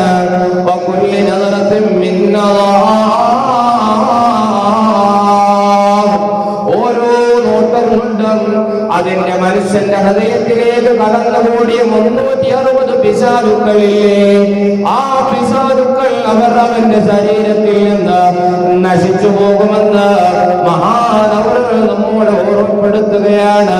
അതുകൊണ്ട് അഊദു ബില്ലാഹി മിനശ് ശൈത്വാനിർ റജീം എന്ന ദുആ എന്ന ദിക്ർ അത് നിങ്ങളുടെ ജീവിതത്തിൽ പതിവാക്കണമെന്നാണ് പറയുന്നത്. പിശാച് വല്ലാത്തൊരു പിശാചാണ്.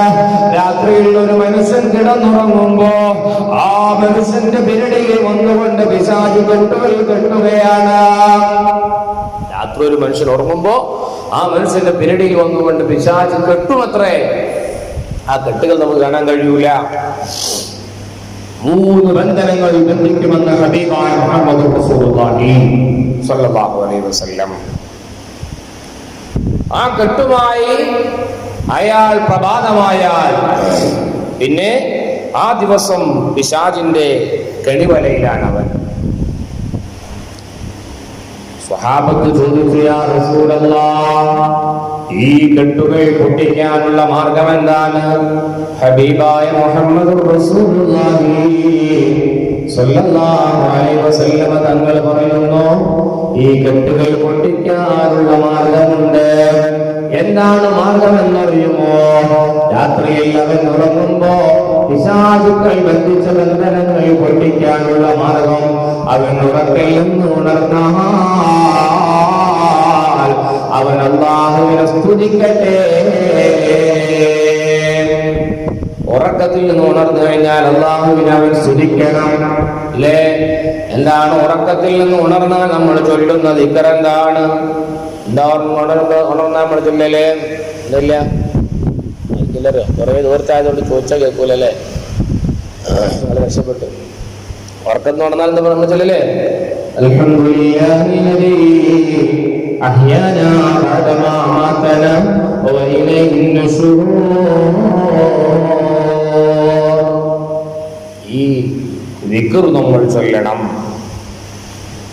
അങ്ങനെ ചൊല്ലിയാൽ പിശാചിന്റെ കെട്ടുകളിൽ നിന്ന് ഒരു കെട്ട് പൊട്ടിപ്പോകും.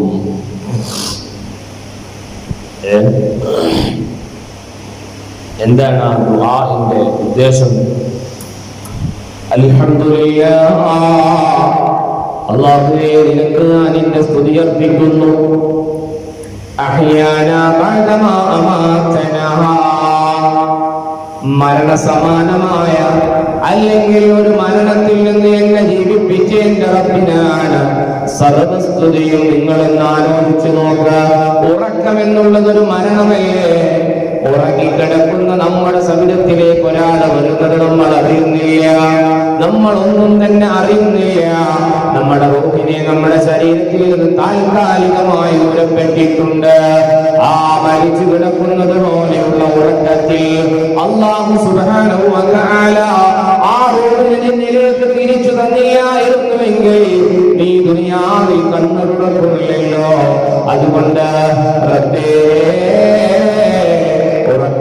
മരണ സമാനമായ ഉറക്കിൽ നിന്ന് എന്നെ ഉണർത്തിയ അല്ലാഹ്, അൽഹംദുലില്ലാഹ്. സ്തുതിക്കണ്ടേ നമ്മള്? ഇന്ന് ആര് എത്ര ആളുകൾ സ്തുതിച്ചു ചോദിച്ചാൽ എത്ര ആളുകൾ മറുപടി പറയും? അല്ലാഹു നമുക്ക് തൗഫീഖ് നൽകുമാറാവട്ടെ. അങ്ങനെ കെട്ട് പൊട്ടിയിട്ടില്ലെങ്കിൽ എന്താ സംഭവിക്കാന്ന് അറിയുക? നമ്മളെ നിയന്ത്രിക്കുന്നത് മുഴുവനും പിശാചായിരിക്കും.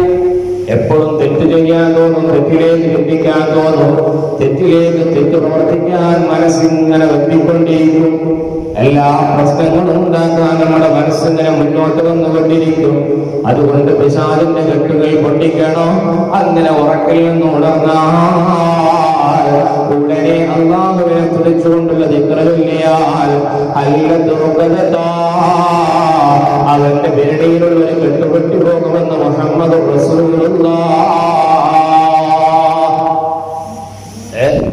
പേടിയിലുള്ള ഒരു കെട്ട് പൊട്ടണമെങ്കിൽ എന്ത് ചെയ്യണം?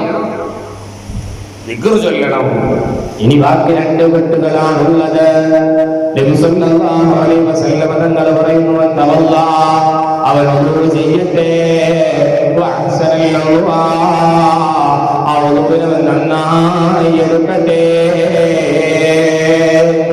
നല്ലപോലെ ഓരോ ചെയ്യാന്ന് പറഞ്ഞാൽ എന്താണ്? സുന്നത്തുകൾ സൂക്ഷിച്ചുകൊണ്ട് ഫർളുകൾ കൃത്യമാക്കിക്കൊണ്ട് നല്ല രൂപത്തിൽ ഒതോ ചെയ്യണം. വായിൽ വെള്ളം പിടിച്ച് മൂക്കിൽ വെള്ളം കയറ്റി ചെയ്തി നല്ല ഉഷാറോടുകൂടെ ഒതോ ചെയ്താൽ അല്ലതോ അവൻ നിന്നുള്ള മറ്റേ കെട്ടും പൊട്ടിപ്പോകുമെന്ന് മുഹമ്മദ് റസൂലുള്ളാഹി സ്വല്ലല്ലാഹു അലൈഹി വസല്ലം. സ്വലാത്തിലെല്ലാം ഉറക്കം വരും. ആരും ഉറങ്ങുന്നില്ല, എന്നാലും ഉറക്കത്തില്ല. ഇതിൻ്റെ ഉള്ളിലായതുകൊണ്ട് ഞാനും കൂടി യാതൊരു ബന്ധമില്ലാതിരിക്കുന്നു. നമുക്കിന് ബന്ധമുണ്ടെങ്കിൽ പറയുമ്പോൾ രസമുള്ളൂ അല്ലേ? വഹല്ലത്തോ അവന്റെ പിരടിയിലുള്ള രണ്ടാമത്തെ കെട്ടു പൊട്ടിപ്പോകും. ഇനി മൂന്നാമതെന്താണ് അവൻ ചെയ്യേണ്ടത്? അവൻ 2 റക്അത്ത് നിസ്കരിക്കുക. 2 റക്അത്ത് സുബഹിയുടെ മുമ്പ് നിസ്കരിച്ചാൽ മൂന്നാമത്തെ കെട്ടും പൊട്ടുന്നതാണ്. ഈ വിഷയം കൊണ്ടുവരുന്നത് മഹാനായ ബുഖാരി ഇമാം തന്റെ കിതാബിൽ ബാബു തഹജ്ജുദിലാണ് ഈ വിഷയം കൊണ്ടുവരുന്നത്. സുബഹിയുടെ മുമ്പുള്ള 2 റക്അത്ത് എന്ന് പറഞ്ഞാൽ ഇത് തഹജ്ജുദ് നിസ്കാരമാവാനാണ് സാധ്യതയെന്ന് മഹാൻ തഹജ്ജുദിന്റെ ബാബിൽ അത് കൊണ്ടുവന്നത് കൊണ്ട് നമുക്ക് മനസ്സിലാവുന്നതാണ്. പക്ഷേ ഈ സുബഹിയുടെ മുമ്പുള്ള 2 റക്അത്ത് എന്ന് ഉദ്ദേശിച്ചത് സുബഹി ബാങ്കിന്റെ മുമ്പുള്ള 2 റക്അത്താണെന്ന് പറഞ്ഞ മഹാന്മാരുണ്ട്. അതല്ല, സുബഹി ബാങ്കിന് ശേഷം നിസ്കാരത്തിന് മുമ്പുള്ള 2 റക്അത്താണെന്ന് പറഞ്ഞവരുമുണ്ട്. ഏതായിരുന്നാലും നമ്മളൊക്കെ തഹജ്ജുദ് നിസ്കരിക്കുന്നവരാവണോ, തഹജ്ജുദ് പതിവാക്കുന്നവരാവണോ? അങ്ങനെ തഹജ്ജുദിന്റെ നിസ്കാരത്തെ കുറിച്ചാണ് ഇത് പറഞ്ഞതെന്ന് മഹാന്മാർ രേഖപ്പെടുത്തിയതായി കാണാം. അങ്ങനെ 3 കെട്ടുകളും പൊട്ടിയാൽ അതേ അവൻ പ്രഭാതമാകുന്നത് അവന്റെ ഹൃദയത്തിൽ വല്ലാത്ത സന്തോഷമാണ്, സമാധാനമാണ്. ഹൃദയം ലംഘിക്കൊണ്ട് ഹൃദയത്തിൽ സന്തോഷത്തോടുകൂടെ പ്രകാശത്തോടുകൂടെ അവന് ആ ദിവസം കഴിച്ചുകൂടാൻ കഴിയുന്നതാണ്. അല്ലെങ്കിൽ പിശാചിന്റെ കടിവലയിലായി അവൻ കഴിയേണ്ടി വരുന്നതാണ്. അപ്പോ ഒരു ദിവസത്തെ അവസ്ഥയാണ് അല്ലേ? അപ്പോ നിരന്തരമായി ഇത് ചൊല്ലേയില്ല, അവന്റെ അവസ്ഥ എന്തായിരിക്കും? ഇത് തീരെ ചൊല്ലിയിട്ടില്ല എങ്കിൽ ഓരോ ദിവസത്തെയും 3 കെട്ടുകൾ ഇങ്ങനെ അധികരിച്ച് ഇങ്ങനെ വരും. നിങ്ങൾ നോക്ക്, ചെറിയൊരു നൂല് കൊണ്ട് നമ്മുടെ കൈ ബന്ധിച്ചാൽ, നമ്മൾ കുടഞ്ഞാൽ അത് പൊട്ടിപ്പോകും. ആ നൂല് തന്നെ 2 എണ്ണമാകുമ്പോ ഒന്നും കൂടി ബലമായി, അത് തന്നെ 3 എണ്ണമാകുമ്പോ ബലം കൂടാണ്. അങ്ങനെ ഓരോ ദിവസത്തെയും 3 കെട്ടുകൾ അതിങ്ങനെ കെട്ടി അധികരിച്ചു വലിയ ബൃഹത്തായ ഒരു കെട്ടായി മാറിയാലോ പിന്നത് പൊട്ടിക്കാൻ പ്രയാസമാണ്. അവൻ പിശാചിന്റെ അടിമയാവുകയാണ്. അല്ലാഹുവേ, ഞങ്ങളെ നീ കാക്കണേ അല്ലാഹ്. ഇന്നു മുതൽ നാം ഈ വിഷയം കേട്ടത് മുതൽ നമ്മുടെ ജീവിതത്തിൽ ഇത് പതിവാക്കണം. അങ്ങനെ നമ്മുടെ കെട്ടുകളൊക്കെ അങ്ങ് പൊട്ടിക്കണം. എന്നാൽ നമ്മുടെ സ്വഭാവം നന്നാകും, ജീവിതം നന്നാകും.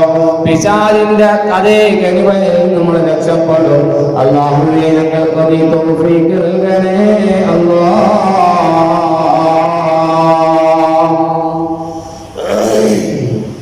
അപ്പോ ഖുർആൻ ഓതുന്നതിനെ കുറിച്ചാണ് പറഞ്ഞത്. അതിൻ്റെ ഇടയിൽ പിശാചിന്റെ വിഷയം വന്നപ്പോൾ അത് ഓർമ്മപ്പെടുത്തിയെന്ന് മാത്രം. അപ്പൊ ഒരു ദിവസം സന്തോഷകരമാവണമെങ്കിൽ എന്താ വേണ്ടത്? അവൻ ഈ 3 കെട്ടുകൾ പൊട്ടിച്ചവനാവണം. അല്ലാഹു തൗഫീഖ് നൽകുമാറാകട്ടെ. നാളെ മുതൽ ആ കെട്ടുകളൊക്കെ പൊട്ടി വലിയ സന്തോഷത്തോടുകൂടെ നമ്മുടെ ജീവിതം നയിക്കാൻ അല്ലാഹു ഭാഗ്യം നൽകുമാറാകട്ടെ. ഇനി വിശുദ്ധ ഖുർആൻ അത് പാരായണം ചെയ്യുമ്പോൾ എങ്ങനെയാ പാരായണം ചെയ്യേണ്ടത്? നല്ല ശബ്ദഭംഗിയിലായിരിക്കണം പാരായണം ചെയ്യേണ്ടത്. നല്ല ശബ്ദത്തിലാണ് ഓതേണ്ടത്. നിങ്ങളുടെ ശബ്ദം അത് മനോഹരമാക്കണം. നല്ല ശൈലിയാണ് ഖുർആൻ ഓതേണ്ടത്. അങ്ങനെ ഖുർആൻ ഓതിയാൽ അതിന് പ്രത്യേകം കൂലിയുണ്ട്. പക്ഷേ പരിശുദ്ധമായ അല്ലാഹുവിന്റെ കലാം, ആ കലാം പാരായണം ചെയ്യുമ്പോ നല്ല ശബ്ദത്തിൽ, നല്ല മധുരമായ ശബ്ദത്തിൽ പാരായണം ചെയ്യണമെന്ന് പറഞ്ഞ സ്ഥലത്ത് അതേ സ്ത്രീകൾ അവരുടെ ശബ്ദം ഉയർത്താൻ പാടില്ല. അന്യപുരുഷന്മാർ നിങ്ങളുടെ ശബ്ദം കേൾക്കുന്ന രൂപത്തിലേക്ക് നിങ്ങൾ പരിശുദ്ധ ഖുർആൻ പോലും ഉച്ചത്തിൽ പാരായണം ചെയ്യില്ലേ എന്ന് ഇസ്ലാം നമ്മെ പഠിപ്പിക്കുകയാണ്. അവരുടെ ശബ്ദം കേട്ടുകൊണ്ട് അതിൽ ഭംഗിയുള്ള ആരെങ്കിലും ലയിച്ചു പോയാൽ അതിന്റെ കുറ്റം അത് ചെയ്തവർക്കാണ്. അതുകൊണ്ട് ഇസ്ലാം പറയുന്നു, പരിശുദ്ധ ഖുർആനിന് വലിയ ബഹുമാനമൊക്കെ ഉണ്ടെങ്കിൽ സ്ത്രീകൾ അന്യപുരുഷന്മാർ കേൾക്കുന്ന രൂപത്തിലേക്ക് നിങ്ങളുടെ ശബ്ദം ഉയർത്തി ഓടാൻ പാടില്ല എന്ന് അല്ലാഹുവിന്റെ കലാം ഓതുന്നതിൽ തന്നെ ഇത്ര കണിശമായ നിലപാട് സ്വീകരിച്ചിട്ടുണ്ട് എങ്കിൽ പ്രിയപ്പെട്ട മുഅ്മിനീങ്ങളെ, ഞാനൊന്ന് ചോദിക്കട്ടെ, ഇന്ന് നമ്മൾ അന്യപുരുഷന്മാരോട് എത്രയാ സംസാരിക്കുന്നത്? അതുകൊണ്ട് ഹറാമായി തോന്നാത്ത കാലമല്ലേ ഇന്നുള്ളത്? അതേ നമ്മുടെ മക്കൾ, നമ്മുടെ മകന്മക്കൾ ആരോടൊക്കെയോ സംസാരിക്കുന്നത് നമ്മൾ ശ്രദ്ധിച്ചിട്ടുണ്ടോ? ചോദിച്ചാൽ അവർ പറയുന്ന മറുപടി, ഉമ്മ അതെന്റെ ബോയ് ഫ്രണ്ടാണ്, അതല്ലെങ്കിൽ എന്റെ ഗേൾ ഫ്രണ്ടാണ്. എവിടെയാണ് ഇസ്ലാം ഇങ്ങനെ ഒരു നിയമം കൊണ്ടുവന്നിട്ടുള്ളത്? ഫ്രണ്ട് എന്ന് പറഞ്ഞാൽ എല്ലാം ഹലാലാകുമോ? ഒരു പെണ്ണ് മറ്റൊരു പുരുഷനുമായി സംസാരിക്കൽ അത് ഹറാമല്ലേ? അതുകൊണ്ട് തന്നെ നമ്മുടെ വീടുകളിലുള്ള മൊബൈൽ ഫോണുകളെല്ലാം അതെല്ലാം കണിശമായി സൂക്ഷിച്ചു മക്കളെ നേർവഴിയിൽ നമ്മൾ നടത്തണം. അല്ലെങ്കിൽ നമ്മൾ തന്നെ വേദന കഴിക്കേണ്ട ഒരു സാഹചര്യം വരും. അല്ലാഹു കാത്തിരക്ഷിക്കുമാറാവട്ടെ. നമ്മൾ നമ്മുടെ മക്കളെ തടയിട്ടില്ല എങ്കിൽ അതേ ഒരു അന്യപുരുഷൻ നിങ്ങളുടെ മക്കളുടെ ഫോണിലേക്ക് വിളിച്ചു അവരുമായി നമ്മൾ സംസാരിക്കാൻ സമ്മതം കൊടുത്തെങ്കിൽ ആ പൊന്നമോള് തന്നെ നാളെ നിങ്ങളുടെ കരികിൽ വരുന്നതാണ്, നാളെ മാസത്തിൽ നിങ്ങളുടെ അരികിലേക്ക് വരുന്നതാണ്. നിങ്ങൾ സ്വർഗത്തിലേക്ക് പോവാൻ തയ്യാറെടുത്ത് നിൽക്കുമ്പോ ആ പൊന്നുമോള് വന്നുകൊണ്ട് പറയാണ്, ഞാൻ തമ്മാടിയായി മാറിയത്, ഞാൻ വ്യഭിചാരിയായി മാറിയത് എന്റെ ഉമ്മ കാരണമാണ്, എന്റെ ഉമ്മയാണ് എന്നെ വ്യഭിചാരിയാക്കി മാറ്റിയത്. കാരണം ഞാൻ വീട്ടിലുണ്ടാകുമ്പോ എന്റെ ഫോണിലേക്ക് ഒരു കോള് വന്നു. ആ കോള് വന്നപ്പോൾ അത് അന്യപുരുഷനാണെന്ന് അറിഞ്ഞിട്ടും എന്റെ ഉമ്മ എന്നെ വഴക്ക് പറഞ്ഞില്ല. അന്ന് എന്റെ ഉപ്പ എന്നോടൊരു കാര്യം പറയുമായിരുന്നെങ്കിൽ, മോളെ അത് ഹറാമാണ്, ചെയ്യാൻ പാടില്ല എന്ന് പറഞ്ഞിരുന്നെങ്കിൽ ഞാൻ ഈ തെറ്റിൽ അകപ്പെടില്ലായിരുന്നു. അതുകൊണ്ട് എന്റെ ഉമ്മയെയും ഉപ്പയെയോ ഒന്നിങ്ങ് വലിച്ചിട്ട് തരുമോ അല്ലാ? ഞാൻ അവരുടെ നെഞ്ചത്തൊന്ന് കയറി നിന്നുകൊണ്ട് ഈ ചൂടിൽ നിന്ന് അല്പം ആശ്വാസം കൊള്ളട്ടെ എന്ന് നമ്മൾ നമ്മുടെ പൊന്നാരിച്ച് വളർത്തുന്ന പൊന്നുമോനും പൊന്നുമോളെ നമുക്കെതിരെ സാക്ഷി പറയുന്നു. മുഹമ്മദ് റസൂലുള്ളാഹി സ്വല്ലല്ലാഹു അലൈഹി വസല്ലം തങ്ങൾ പഠിപ്പിച്ചെങ്കിൽ ഉമ്മമാരെ ഈ ന്യൂ ജനറേഷനും ഇപ്പോഴത്തെ കണ്ടീഷനും തന്നെ പോകും. ഖബറിൽ നമ്മൾ കിടക്കേണ്ടവരാണ്, ആഖിറത്തിൽ റബ്ബിന്റെ മുന്നിൽ പോവേണ്ടവരാണ്. നല്ല പാഠം നമ്മുടെ മക്കൾക്ക് നമ്മൾ കൊടുക്കണം, അല്ലെങ്കിൽ നമ്മൾ കൈകടിക്കേണ്ടി വരും. അല്ലാഹു കാത്തിരക്ഷിക്കുമാറാകട്ടെ. അതുകൊണ്ട് പരിശുദ്ധമായ ഖുർആൻ ശരീഫ് ഓതുന്നിടത്ത് പോലോ അതേ ശബ്ദം നന്നാക്കണമെന്ന് പറഞ്ഞിട്ടും അവിടെ അന്യപുരുഷന്മാർ കേൾക്കുന്ന രൂപത്തിൽ നിങ്ങളുടെ ശബ്ദം നന്നാക്കുക അത് ഹറാമാണെന്ന് ഇസ്ലാം പഠിപ്പിക്കുന്നെങ്കിൽ അന്യപുരുഷന്മാരോട് ഒരിക്കലും സംസാരിക്കാൻ പാടില്ല.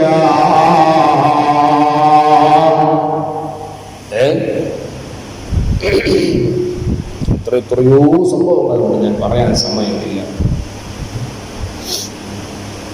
എത്രയോ സംഭവങ്ങൾ ഞാനൊരുത്തൻ എന്നോട് ചോദിച്ചു, യൂണിവേഴ്സിറ്റിയിൽ ജോലി ചെയ്യുന്ന സമയത്ത് നല്ലൊരു കുട്ടിയാണ്, അവൻ എൻ്റെ അരികിൽ എപ്പോഴും വരും.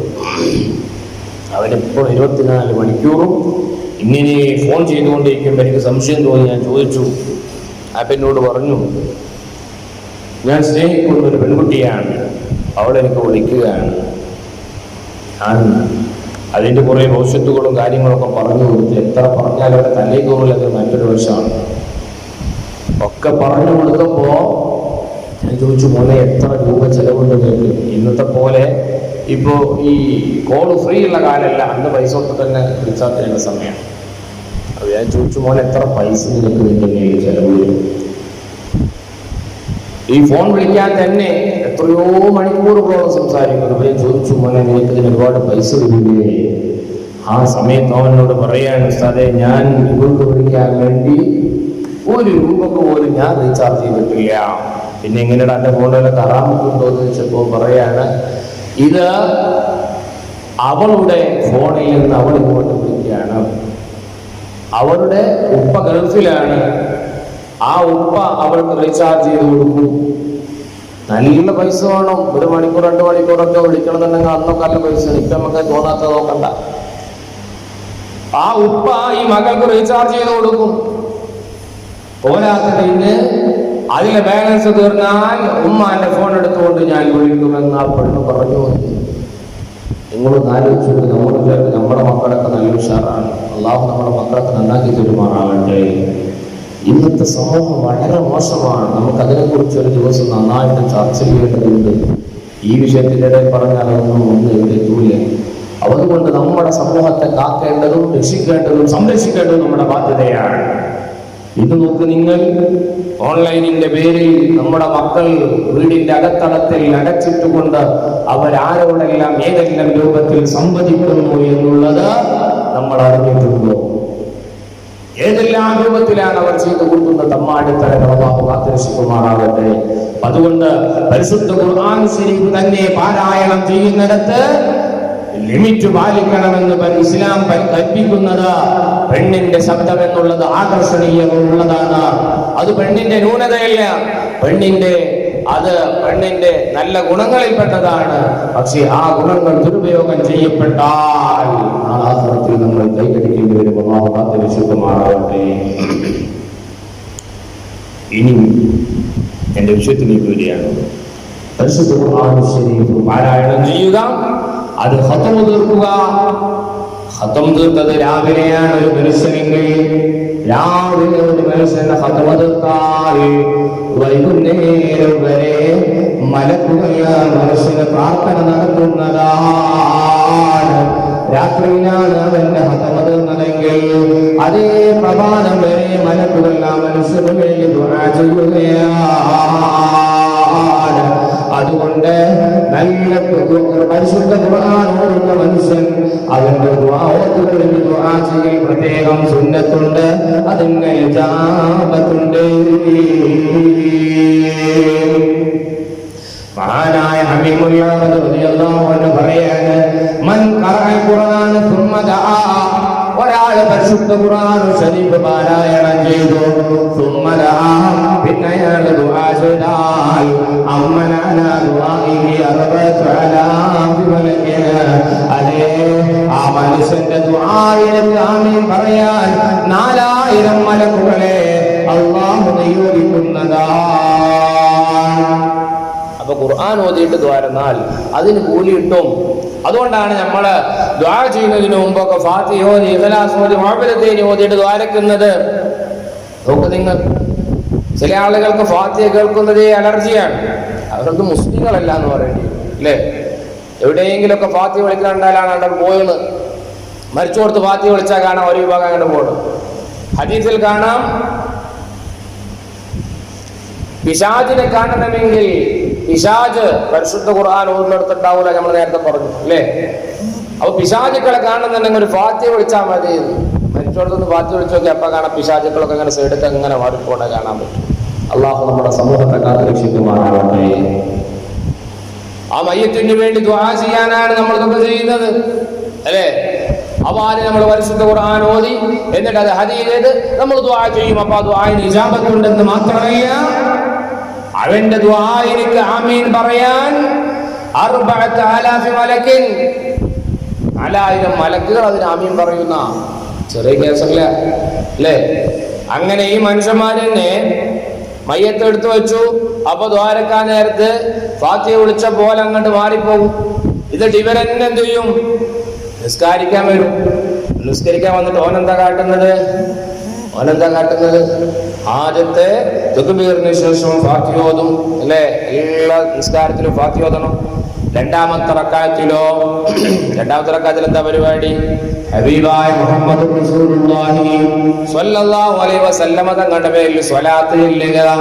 ഈ മനുഷ്യന്മാരുടെ ജീവിതത്തിൽ ഒരു സ്വലാത്ത് ചൊല്ലിയിട്ടുണ്ടാവൂല, പക്ഷേ അവൻ മയ്യത്ത് നിസ്കാരത്തിൽ ഒരു സ്വലാത്ത് ചൊല്ലും. നിങ്ങളൊന്ന് ആലോചിച്ച് നോക്ക്. സ്വലാത്തെ എതിർക്കുന്നവരാണ് അവർ, സ്വലാത്ത് ചൊല്ലാൻ പാടില്ലാതെ പറയുന്നവരാണ് അവർ. പക്ഷേ അവരെന്നെ മയ്യത്ത് നിസ്കാരത്തിൽ രണ്ടാമത്തെ തക്ബീറിന് ശേഷം സ്വലാത്ത് ചൊല്ലുന്നു. ഇനിയോ മയ്യത്തെടുത്ത് ഇറക്കി വെച്ചപ്പോ ദുആ ചെയ്യാൻ വേണ്ടി ഫാത്തിഹ വിളിച്ചപ്പോ ഇറങ്ങിപ്പോയവര് അതാ മയ്യത്തിന് വേണ്ടി ദുആ ചെയ്യാൻ അല്ലാഹുമ്മ ഗഫിർ ലഹു വർഹംഹു വഅഫു അൻഹു വഅക്രിം നുസുലഹു അല്ലേ? അപ്പൊ ദ്വാരക്കുന്നു. എന്ത് വിരോധാഭാസമാണ്! ഒരു തലക്ക് ദ്വാരക്കാൻ പാടില്ല, ഇവിടെ നിന്നിട്ട് ഒരു ദ്വാരക്കാം. അപ്പൊ ദീൻ പഠിച്ചിട്ടില്ല, ദീനിനെ കുറിച്ചൊരു അറിവുമില്ല. ഇവിടെ നിന്നൊക്കെയോ കിട്ടുന്ന വാറോലകൾ വായിച്ചുകൊണ്ട് സമൂഹത്തെ നശിപ്പിച്ചുകൊണ്ടിരിക്കുന്ന ബിദ്അഈ പ്രസ്ഥാനത്തെ നമ്മൾ തിരിച്ചറിയണം. നമ്മുടെ ഈമാനിനെ നമ്മൾ കാക്കണം. അല്ലാഹു തൗഫീഖ് നൽകുമാറാകട്ടെ. അതുകൊണ്ട് പരിശുദ്ധ ഖുർആൻ ഓതിക്കൊണ്ട് ദുആ ചെയ്യുമ്പോ ആ ദുആയിലേക്ക് ആമീൻ പറയാൻ 4000 മലക്കുകൾ ഉണ്ടാകുമെന്നാണ് മഹാനായ ജിബ്രീൽ അലൈഹിസ്സലാത്തു വസ്സലാം പറയാണ്. യാ മുഹമ്മദ് റസൂലുള്ളാഹി സ്വല്ലല്ലാഹു അലൈഹി വസല്ലം ആമിൽ ഖുർആന ഇദാ മാതഹാ. ഇനി ഖുർആൻ മനപ്പാഠമാക്കിയവന്റെ അവസ്ഥ എന്താ? ഇതൊക്കെ നമ്മൾ ഖുർആൻ ഓതിനെ കുറിച്ചല്ലേ പറഞ്ഞത്. ഇന്നത്തെ വിഷയം തന്നെ വിശുദ്ധ ഖുർആൻ, വിശുദ്ധ റമദാൻ എന്നല്ലേ. പരിശുദ്ധ ഖുർആൻ മനപ്പാഠമാക്കിയ മനുഷ്യന്റെ അവസ്ഥ എന്താണ്? ആ മനുഷ്യന്റെ അവസ്ഥ ഹബീബായ തങ്ങളോട് ജിബ്രീൽ അലൈഹിസ്സലാത്തു വസ്സലാം പറയാണ്, ഹാമിൽ ഖുർആന ഇദാ മാതാ. ഖുർആൻ മനപ്പാഠമാക്കിയ മനുഷ്യൻ മരണപ്പെട്ടാലോ തബഖീ അലൈഹി സമാവാതി വൽ അർദ് വൽ മലായിക. ആ മനുഷ്യൻ മരണപ്പെട്ട സങ്കടത്തിൽ അതേ തബഖീ അലൈഹി ആ മനുഷ്യന് വേണ്ടി കരയുകയാണ്. അസ്സമാവാതി വൽ അർദ്, ഭൂമിയും ആകാശവും ആ മനുഷ്യന് വേണ്ടി കരയുകയാണ്. വൽ മലായിക, മലക്കുകളും ആ മനുഷ്യന് വേണ്ടി കരയുകയാണ്. നമ്മുടെ മക്കളൊക്കെ ഹാഫിളീങ്ങളാക്കണം. അല്ലാഹു തൗഫീഖ് നൽകുമാറാവട്ടെ. അല്ലാഹുവേ ഞങ്ങളുടെ മക്കളൊക്കെ സ്വാലിഹീങ്ങളാക്കണേ അല്ലാഹ്. അപ്പോ ഖുർആൻ മനപ്പാഠമാക്കിയ ഒരു മനുഷ്യൻ മരിക്കുമ്പോ വാനലോകം മുഴുവനും കരയുകയാണ്, മലായികത്തും കരയുകയാണ്. നിങ്ങൾ നോക്ക്, എത്ര മഹത്വമാണ് ആ മയ്യത്തിന് വേണ്ടി, ആ മരണപ്പെട്ട മയ്യത്തിന് വേണ്ടി സ്വർഗമിങ്ങനെ കൊതിക്കുകയാണ്. ആ മനുഷ്യനെ പെട്ടെന്ന് ഇങ്ങോട്ട് കൊണ്ടുവരൂ. അതുകൊണ്ട് നമ്മുടെ മക്കളെയൊക്കെ നല്ല ഹാഫിളീങ്ങളാക്കണം. അല്ലാഹുവേ നീ വഴികൾ തുറന്നു തരണേ അല്ലാഹ്. ഇനി നമ്മുടെ മക്കൾ ഹാഫിളീങ്ങളാക്കാൻ പറ്റിയ മക്കൾ നമുക്കില്ല എങ്കിൽ ഹൈഫ്ള് പഠിക്കുന്ന മക്കളെ നമ്മൾ ഏറ്റെടുക്കണം. എന്നിട്ട് അവരുടെ ചെലവ് നമ്മൾ ചെയ്തു കൊടുത്താലും പ്രതിഫലം നമുക്ക് ലഭിക്കുന്നതാണ്. അതുകൊണ്ട് തന്നെ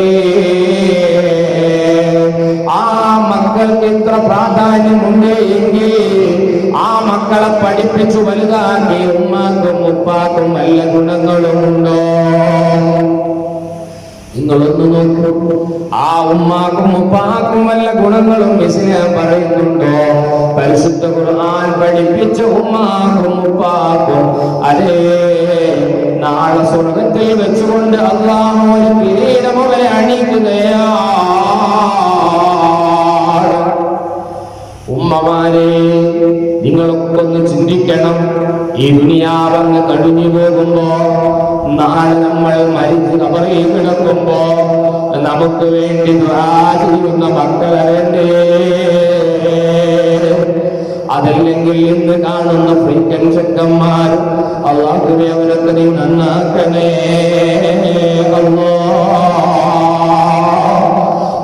എത്രയോ നമ്മുടെ മക്കൾ അതേ പരിശുദ്ധ റമദാൻ ശരീഫായിട്ട് പള്ളിയിലേക്ക് നിസ്കരിക്കാൻ വരാതെ എത്ര മക്കൾ നമ്മുടെ കൂട്ടത്തിലുണ്ട്. ഉമ്മമാരെ, നിങ്ങളുടെ മക്കൾ ഇന്നേ വരെയുള്ള തറാവീഹ് പൂർണ്ണമായി നിസ്കരിച്ചിട്ടുണ്ടോ? കൃത്യമായി ജമാഅത്തുകൾ നിസ്കരിച്ചിട്ടുണ്ടോ? നിങ്ങളൊരു പക്ഷേ ബാങ്ക് കൊടുക്കാൻ കാത്തുനിന്നുകൊണ്ട് ബാങ്ക് കൊടുത്ത് ഉടനെ നിസ്കരിച്ചവരാണെങ്കിൽ, ഉപ്പമാരെ നിങ്ങൾ ഇമാമത്തിന്റെ മുമ്പ് പള്ളിയിൽ വന്നുകൊണ്ട് ജമാഅത്തായി നിസ്കരിച്ചവരാണെങ്കിൽ, നമ്മളുടെ മക്കൾ ഫർദ് നിസ്കാരം പൂർണ്ണമായി നിസ്കരിച്ചിട്ടുണ്ടോ? തറാവീഹ് നിസ്കരിച്ചിട്ടുണ്ടോ? തറാവീഹിന് പള്ളിയിൽ പോവാറുണ്ടോ? നാളെ നമ്മൾ കൈകടിക്കേണ്ടി വരും, ഒരു സംശയവും ഇല്ല. പരിശുദ്ധ റമദാനിന്റെ തറാവീഹിന്റെ സമയത്ത് നമ്മുടെ മക്കൾ അങ്ങാടിയിൽ ഇരുന്ന് സംസാരിക്കുന്നവരില്ലേ? നിങ്ങൾ ഇത്ര ദിവസമായി തന്റെ മക്കളോട് ചോദിച്ചിട്ടുണ്ടോ, മോനെ നീ പള്ളിയിൽ പോയിരുന്നടാ എന്ന്? നിങ്ങളുടെ സാധ്യത എന്ന നിലക്ക് നിങ്ങൾ മക്കളോട് ചോദിച്ചിട്ടുണ്ടോ? നമ്മുടെ മക്കൾ വീട്ടിലിരിക്കുമ്പോ ജമാഅത്തിന് വേണ്ടി പള്ളിയിലേക്ക് പുറപ്പെടുമ്പോ ആ മകനോട് നിങ്ങൾ ചോദിച്ചിട്ടുണ്ടോ, മോനെ പള്ളിയിലേക്ക് എന്റെ കൂടെ പോരണോ എന്ന് ചോദിച്ചിട്ടുണ്ടോ? ഇല്ലെങ്കിൽ കഷ്ടമാണ്. ജമാഅത്ത് പള്ളിയിൽ നടക്കുന്ന സമയത്ത് നമ്മുടെ പരിസരത്തുള്ള ഗ്രൗണ്ടുകളിൽ നമ്മുടെ മക്കൾ, യുവാക്കൾ അതേ അവിടെ ഫുട്ബോൾ കളിക്കുന്നു എന്നറിയാൻ കഴിഞ്ഞു. ഉമ്മമാരെ, അതിൽ നമ്മുടെ മക്കളുണ്ടെങ്കിൽ നമ്മൾ പരാജിതരാണ്, നമ്മുടെ കാര്യം കഷ്ടമാണ്. അല്ലാഹുവേ, ഞങ്ങളുടെ മക്കളെയൊക്കെ നീ നന്നാക്കി തരണേ അല്ലാഹുവിന്റെ പരീക്ഷണമായ മക്കൾ റബ്ബേ, അത് ഹൈറായ പരീക്ഷണമായി നീ കബൂലാക്കണേ അല്ലാഹ്. ഞങ്ങളുടെ മക്കളെയൊക്കെ നീ സ്വാലീഹകളാക്കണേ അല്ലാഹ്. അങ്ങനെ ഖുർആൻ മനഃപ്പാഠമാക്കിയ മനുഷ്യൻ മരിച്ചു കഴിഞ്ഞാൽ ആ മനുഷ്യന്റെ ഉമ്മാക്കും ഉപ്പാക്കും ആഖിറത്തിൽ വെച്ചുകൊണ്ട് ഒരു കിരീടം അണിയിക്കുന്നത്രയാണ്. ആ കിരീടത്തിന്റെ അവസ്ഥ എന്താണ്? അതിങ്ങനെ സൂര്യനേക്കാൾ അതിങ്ങനെ പ്രതിധ്വനിക്കുകയാണ്. സൂര്യന്റെ പ്രകാശത്തേക്കാൾ അതിന്റെ പ്രകാശമുണ്ട്. അങ്ങനത്തെ കിരീടം ആ മക്കളെ വളർത്തി വലുതാക്കി ഉമ്മാക്കും ഉപ്പാക്കും നൽകുമെന്ന് ഹബീബായ മുഹമ്മദ് റസൂലുള്ളാഹി സ്വല്ലല്ലാഹു അലൈഹി വസല്ലം അവർക്ക് സ്വർഗ്ഗത്തിൽ കടക്കാനത് കാരണമാണ്. ഉമ്മമാരെ, നമ്മുടെ മക്കളൊക്കെ നല്ല ആലിമീകളും ഹാഫിളുമാക്കണം. അല്ലാഹുവേ, നിങ്ങൾക്ക് നീ തൗഫീഖ് തരണേ അല്ലാഹ്. പോരാ, ആ കുഞ്ഞിനെ അദ്ഖലല്ലാഹു ഇലൽ ജന്നാം, ആ കുഞ്ഞിനെ അവർ അല്ലാഹു സ്വർഗ്ഗത്തിലേക്ക് കടത്തുന്നു. എന്നിട്ടോ ആ കുഞ്ഞിനോട് അല്ലാഹു പറയുകയാണ്, വശഫഉഹു ഫീ അശറതി മിൻ അഹ്ലി ബൈതിഹി. ഓ മോനെ, നിന്റെ വീട്ടിൽ നിന്ന്, നിന്റെ അയൽക്കാരിൽ നിന്ന് ഒരു 10 ആളുകളുടെ പേര് പറ. ആ 10 ആളുകളുമായിട്ട് നീ സ്വർഗത്തിലേക്ക് കടന്നോ. അപ്പോ നമ്മുടെ മക്കളെ മാത്രമല്ല, നമ്മുടെ ഏട്ടാനുജന്മാരുടെ മക്കളെയും നമ്മൾ ഹാഫിളീകളാക്കാൻ ശ്രമിക്കണം. നമുക്ക് ആൺകുഞ്ഞുങ്ങളില്ല, അല്ലെങ്കിൽ ഉള്ള മക്കളാണ് വലുതായി പോയെങ്കിൽ നമ്മുടെ മക്കളെ അല്ലെങ്കിൽ പേരമക്കളെ നമ്മൾ ഹാഫിളീകളാക്കി മാറ്റിയാ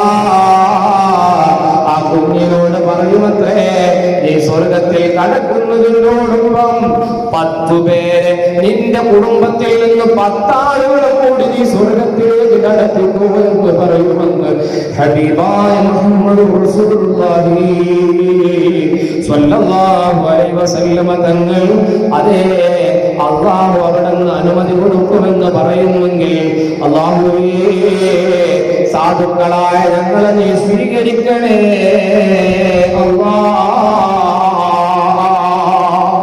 പരിശുദ്ധ ഖുർആൻ പാരായണം ചെയ്യുന്ന സ്വാലിഹീങ്ങളിൽ ഞങ്ങളെ നീ ഉൾപ്പെടുത്തണേ ഒരുപാട് സൂറത്തുകളുണ്ട്, ഒരുപാട് ഗുണങ്ങൾക്കായി അത് ഉപയോഗിക്കാറുമുണ്ട്. അതുകൊണ്ട് പരിശുദ്ധ ഖുർആൻ ശരീഫിനെ നല്ലവണ്ണം പാരായണം ചെയ്ത് അതേ യാസീൻ സൂറത്ത് രാവിലെ എന്നും പാരായണം ചെയ്യണം. അങ്ങനെ ഒരാൾ യാസീൻ സൂറത്ത് പ്രഭാതത്തിൽ പാരായണം ചെയ്താൽ അവന് എന്ത് ഉദ്ദേശമാണോ അവന്റെ മനസ്സിലുള്ളതെങ്കിൽ ആ ഉദ്ദേശം പൂർത്തീകരിക്കുന്നതാണ്. അതേ പരിശുദ്ധമായ ഇഖ്ലാസ് സൂറത്ത്, ആ സൂറത്തുണ്ടല്ലോ അത്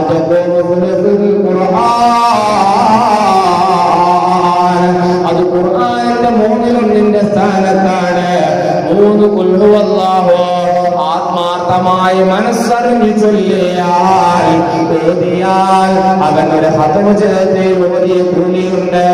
അല്ലാഹു തൗഫീഖ് നൽകുമാറാകട്ടെ. ഹബീബായ തങ്ങൾ പറയാണ്, നിസ്കാരത്തിന്റെ ശേഷം ഒരു മനുഷ്യൻ ആയത്തുൽ കുർസി പാരായണം ചെയ്താൽ ആ മനുഷ്യന് സ്വർഗത്തിൽ കടക്കാൻ തടസ്സമായത് അവന്റെ മരണം മാത്രമാണ്. അപ്പോ നിസ്കാരത്തിന് ശേഷം ആയത്തുൽ കുർസി പാരായണം ചെയ്യണം. കണ്ടില്ലേ, ഞാൻ നേരത്തെ പറഞ്ഞ വഹാബി പ്രസ്ഥാനക്കാർ ഇതൊന്നും ചെയ്യാൻ പാടില്ല എന്ന് പറഞ്ഞ് നമ്മുടെ സമൂഹത്തെ ആട്ടിയോടിക്കുന്നു. നിസ്കാരത്തിന് ശേഷം ആയത്തുൽ കുർസി പാരായണം ചെയ്താൽ അവന്റെ സ്വർഗത്തിൽ കടക്കാൻ തടസ്സമായത് മരണം മാത്രമാണെന്നല്ലേ ഹബീബായ തങ്ങൾ പഠിപ്പിച്ചത്. അതുകൊണ്ട് ജീവിതത്തിൽ പതിവാക്കുക. അല്ലാഹു തൗഫീഖ് നൽകുമാറാകട്ടെ. അതുപോലെ തന്നെ ആയത്തുൽ കുർസി ഓതിയിട്ട് നമ്മൾ കഴിക്കുന്ന ഭക്ഷണത്തിൽ കൂടിയാൽ ആ ഭക്ഷണത്തിൽ ബറക്കത്ത് ലഭിക്കുന്നതാണ്. അതുപോലെ തന്നെ ഒരു ബാങ്കിന്റെയും ഇഖാമത്തിന്റെയും ഇടയിൽ ആയത്തുൽ കുർസി പാരായണം ചെയ്താൽ അതേ ഒരു ബാങ്ക് കൊടുത്തു, അതിന്റെ ഇഖാമത്തിന്റെ ഇടയിൽ ആയത്തുൽ കുർസി ഓതിയാൽ ആ ബാങ്ക് മുതൽ അടുത്ത ബാങ്ക് വരെയുള്ള അവനിൽ ഉണ്ടാകുന്ന ഒരു ചെറുദോഷവും മലക്കുകളെ രേഖപ്പെടുത്തി വെക്കൂല. അപ്പൊ ഓരോ ബാങ്കിന്റെയും ഇഖാമത്തിന്റെയും ഇടയിൽ ആയത്തുൽ കുർസി ഓതിയാൽ അവനിക്ക് ആ ദിവസത്തിൽ മുഴുവനും ചെറുദോഷങ്ങളെ തൊട്ടവൻ സംരക്ഷിക്കപ്പെടുകയാണ്. അതുപോലെ തന്നെ ഉറങ്ങാൻ കിടക്കുമ്പോ ആയത്തുൽ കുർസി ഓതണം. അതേ അങ്ങനെ ആയത്തുൽ കുർസി ഓതിയാലോ മലക്കുകളുടെ കാവൽ അവന് ലഭിക്കുകയാണ്. ഇങ്ങനെ ഓരോ ആയത്തിനും സൂറത്തിനും ഒരുപാട് മഹത്വങ്ങളുണ്ട്. എല്ലാം പറയുന്നില്ല. മഹാനായ അലി ഇബ്നു അബീ ത്വാലിബ് റളിയല്ലാഹു അൻഹു തന്റെ വീടിന്റെ 4 മൂലയിലും ആയത്തുൽ കുർസി ഓതാറുണ്ടായിരുന്നു. ആയത്തുൽ കുർസി നല്ല പിശാചുകൾ കൊണ്ട് നോക്കും കേട്ടോ. അതേപോലെ തന്നെ ഫാത്തിമ ബിബി റളിയല്ലാഹു അൻഹയുടെ പ്രസവ സമയത്ത് മഹാനായ ഹബീബായ മുഹമ്മദ് റസൂലുള്ളാഹി സ്വല്ലല്ലാഹു അലൈഹി വസല്ലം തങ്ങൾ ആയത്തുൽ കുർസി ഓതി മന്ത്രിച്ചിരുന്നു.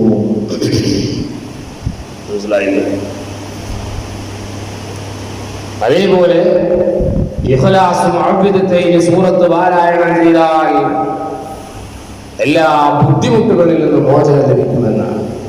ഞാൻ വളരെ പ്രധാനപ്പെട്ടത് മാത്രമാണ് ഇവിടെ പറയുന്നത്. പിന്നെ എല്ലാ ദിവസവും വീട്ടിൽ വെച്ചുകൊണ്ട് ഫാത്തിഹ പാരായണം ചെയ്യും. ഫാത്തിഹ സൂറത്ത് ഓതിയാൽ ആ വീട്ടിൽ ദാരിദ്ര്യം ഉണ്ടാവില്ല. ഒക്കെ ചെയ്യാൻ വേണ്ടിയിട്ടാ പറഞ്ഞല്ലോ, വെറുതെ പറയില്ല. അതേപോലെ തന്നെ ജീവിതത്തിൽ പതിവാക്കേണ്ട സൂറത്തുകളിൽ പെട്ടതാണ് തബാറക സൂറത്ത്. മുൽക്ക് സൂറത്ത് പാരായണം ചെയ്താൽ ആ മനുഷ്യന് ഖബറിലുള്ള എല്ലാ ശിക്ഷയും തൊട്ടും അത് സലാമത്താണ്. സാധാരണ ഓടുന്നവനാണ്, അത് പതിവാക്കാൻ അല്ലാഹുവേ തൗഫീഖ് നൽകണേ അല്ലാഹ്. അതേപോലെ തന്നെ വാക്കിയ സൂറത്ത് ഇദാ വഖഅത്തിൽ വാക്കിയ, ആ സൂറത്ത് പാരായണം ചെയ്താൽ അവർക്ക് ദാരിദ്ര്യം വരുന്ന പ്രശ്നമില്ല. അപ്പൊ അതുകൊണ്ട് ഇങ്ങനെ പേടിച്ച് വിഷമിച്ചിരിക്കേണ്ട ആവശ്യമൊന്നുമില്ല. അല്ലാഹുവേ എനിക്ക് 3 മകളാണ്, 4 പെൺകുട്ടികളാണ്, അവരെ വിവാഹം ചെയ്തയക്കണ്ടേ, അവർക്ക് ഭക്ഷണം കൊടുക്കണ്ടേ, അവരെ പഠിപ്പിക്കണ്ടേ എന്നൊന്നും പറഞ്ഞാലും ടെൻഷനാവണ്ട. നിങ്ങളൊക്കെ ഇദാ വഖഅത്തിൽ വാക്കിയ സൂറത്ത് അതങ്ങ് ജീവിതത്തിൽ പതിവാക്കിയാൽ ദാരിദ്ര്യം അവർക്ക് വരികയില്ല. ഇൻഷാ അല്ലാഹ് സമയമായി ഞാൻ അവസാനിപ്പിക്കുകയാണ്. ഒരൊറ്റ സംഭവം കൂടെ പറഞ്ഞുകൊണ്ട് അവസാനിപ്പിക്കുന്നു. അല്ലാഹുവേ, നീ ഞങ്ങൾ പറഞ്ഞതും കേട്ടതും എല്ലാം നീ സ്വീകരിക്കണേ അല്ലാഹ്. ഇൻഷാ അല്ലാഹ് നമ്മളൊക്കെ ധാരാളം ഖത്മുകൾ പാരായണം ചെയ്യണം. അല്ലാഹു നമുക്ക് തൗഫീഖ് നൽകുമാറാവട്ടെ. ഓരോ ദിവസവും 2 പേജ് വെച്ച് പാരായണം ചെയ്യുകയാണെങ്കിൽ, 2 പേജ് എന്ന് പറഞ്ഞാൽ ദുഹറിന്റെ മുമ്പും ശേഷവും, അസറിന്റെ മുമ്പും ശേഷവും, മഗ്‌രിബിന്റെ മുമ്പും ശേഷവും, ഇശാഇന്റെ മുമ്പും ശേഷവും 2 പേജ് വെച്ച് പാരായണം ചെയ്യുകയാണെങ്കിൽ തന്നെ നമുക്ക് റമദാനിൽ ഒരു ഖത്മ തീർക്കാൻ കഴിയും. അത് നമ്മൾ 4 പേജ് വെച്ച് ഓതുകയാണെങ്കിൽ 2 ഖത്മ തീർക്കാൻ കഴിയും. 6 പേജ് വെച്ച് ഓതുകയാണെങ്കിൽ നമുക്ക് 3 ഖത്മ തീർക്കാൻ കഴിയും.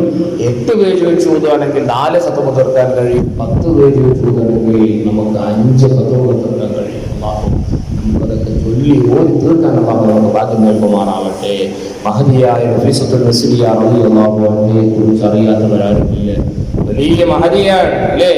മഹദിയുടെ ജീവിതം എന്തായിരുന്നു? ഉമ്മമാരെ നമ്മളൊക്കെ അവരെയാണ് മാതൃകയാക്കേണ്ടത്. അല്ലാതെ ഇന്ന് കാണുന്ന ഏതെങ്കിലും പേക്കോലങ്ങളെയല്ല നമ്മൾ മാതൃകയാക്കേണ്ടത്. മഹദിയായ നഫീസത്തുൽ നസ്രിയ റളിയല്ലാഹു അൻഹ തന്റെ വീടിന്റെ മുറ്റത്ത് ഒരു ഖബർ കുഴിച്ചിരിക്കുകയാണ്, ഒരു ഖബർ ഉണ്ടാക്കുകയാണ്. എന്നിട്ട് ആ ഖബറിലേക്ക് ഇറങ്ങിയിരിക്കും. ആ ഖബറിൽ ഇറങ്ങിയിരുന്നുകൊണ്ട് മഹദിയായ നഫീസത്തുൽ നസ്രിയ റളിയല്ലാഹു അൻഹ ഖബറിൽ തുറക്കുകയാണ്. പ്രിയമുള്ളവരേ, ആ ഖബറിൽ നിന്നുകൊണ്ട് 2500 ഖബറുകൾ വൃത്തങ്ങൾ ചരിത്രത്തിൽ കാണാൻ കഴിയുന്നു. അതെല്ലാം 1000 ഖത്മുകൾ വൃത്തിയെന്ന് മറ്റൊരു റിവായത്തിൽ കാണാൻ കഴിയുന്നുണ്ട്. അതേ മഹദിയായ നഫീസത്തുൽ നസ്രിയ ഖബറിനെ കുറിച്ച് ചിന്തിച്ചു പേടിച്ചുകൊണ്ട് ധാരാളം ഇബാദത്ത് ചെയ്തവരാ. അതേ ഖബറിനെ കുറിച്ച് നമ്മൾ ചിന്തിക്കണം, ആലോചിക്കണം.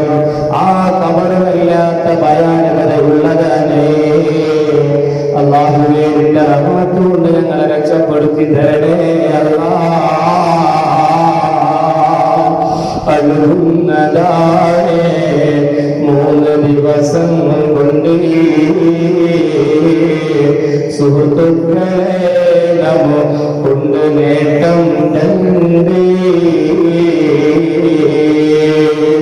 3 ദിവസം കൊണ്ട് നമ്മുടെ ശരീരങ്ങളൊക്കെ ഖബറിൽ ചിങ്ങനെ അഴുകിപ്പോവുകയാണ്.